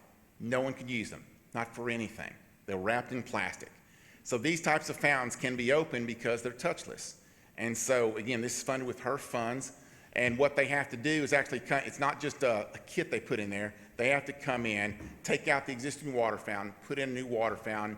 Water fountains need water, they need electricity, so it's not just a plug and play. It's more complex than that.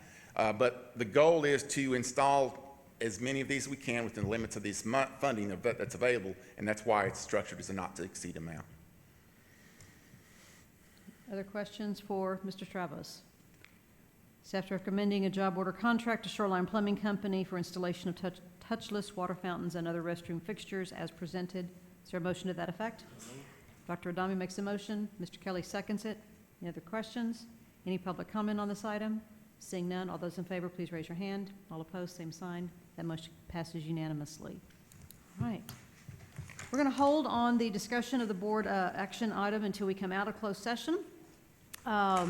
But right now, we're going to go into closed session pursuant to Texas Government Code 551.071 regarding pending or contemplated litigation or settlement offer with possible discussion, action, open session, the seeking of legal advice from counsel on pending legal or contemplated matters or claims, including legal redistricting obligations, legal audit questions with possible discussion, action, open session, and Texas Government Code 551.074 regarding the appointment, deployment, evaluation, reassignment, duties, discipline, or dismissal of public officer or employee, including the annual board self-evaluation, with possible discussion and action in open session. The time is 4:13 p.m. Take a quick 5-minute break. We're actually going to go in the other room, so y'all can stay here, but take a quick 5-minute break.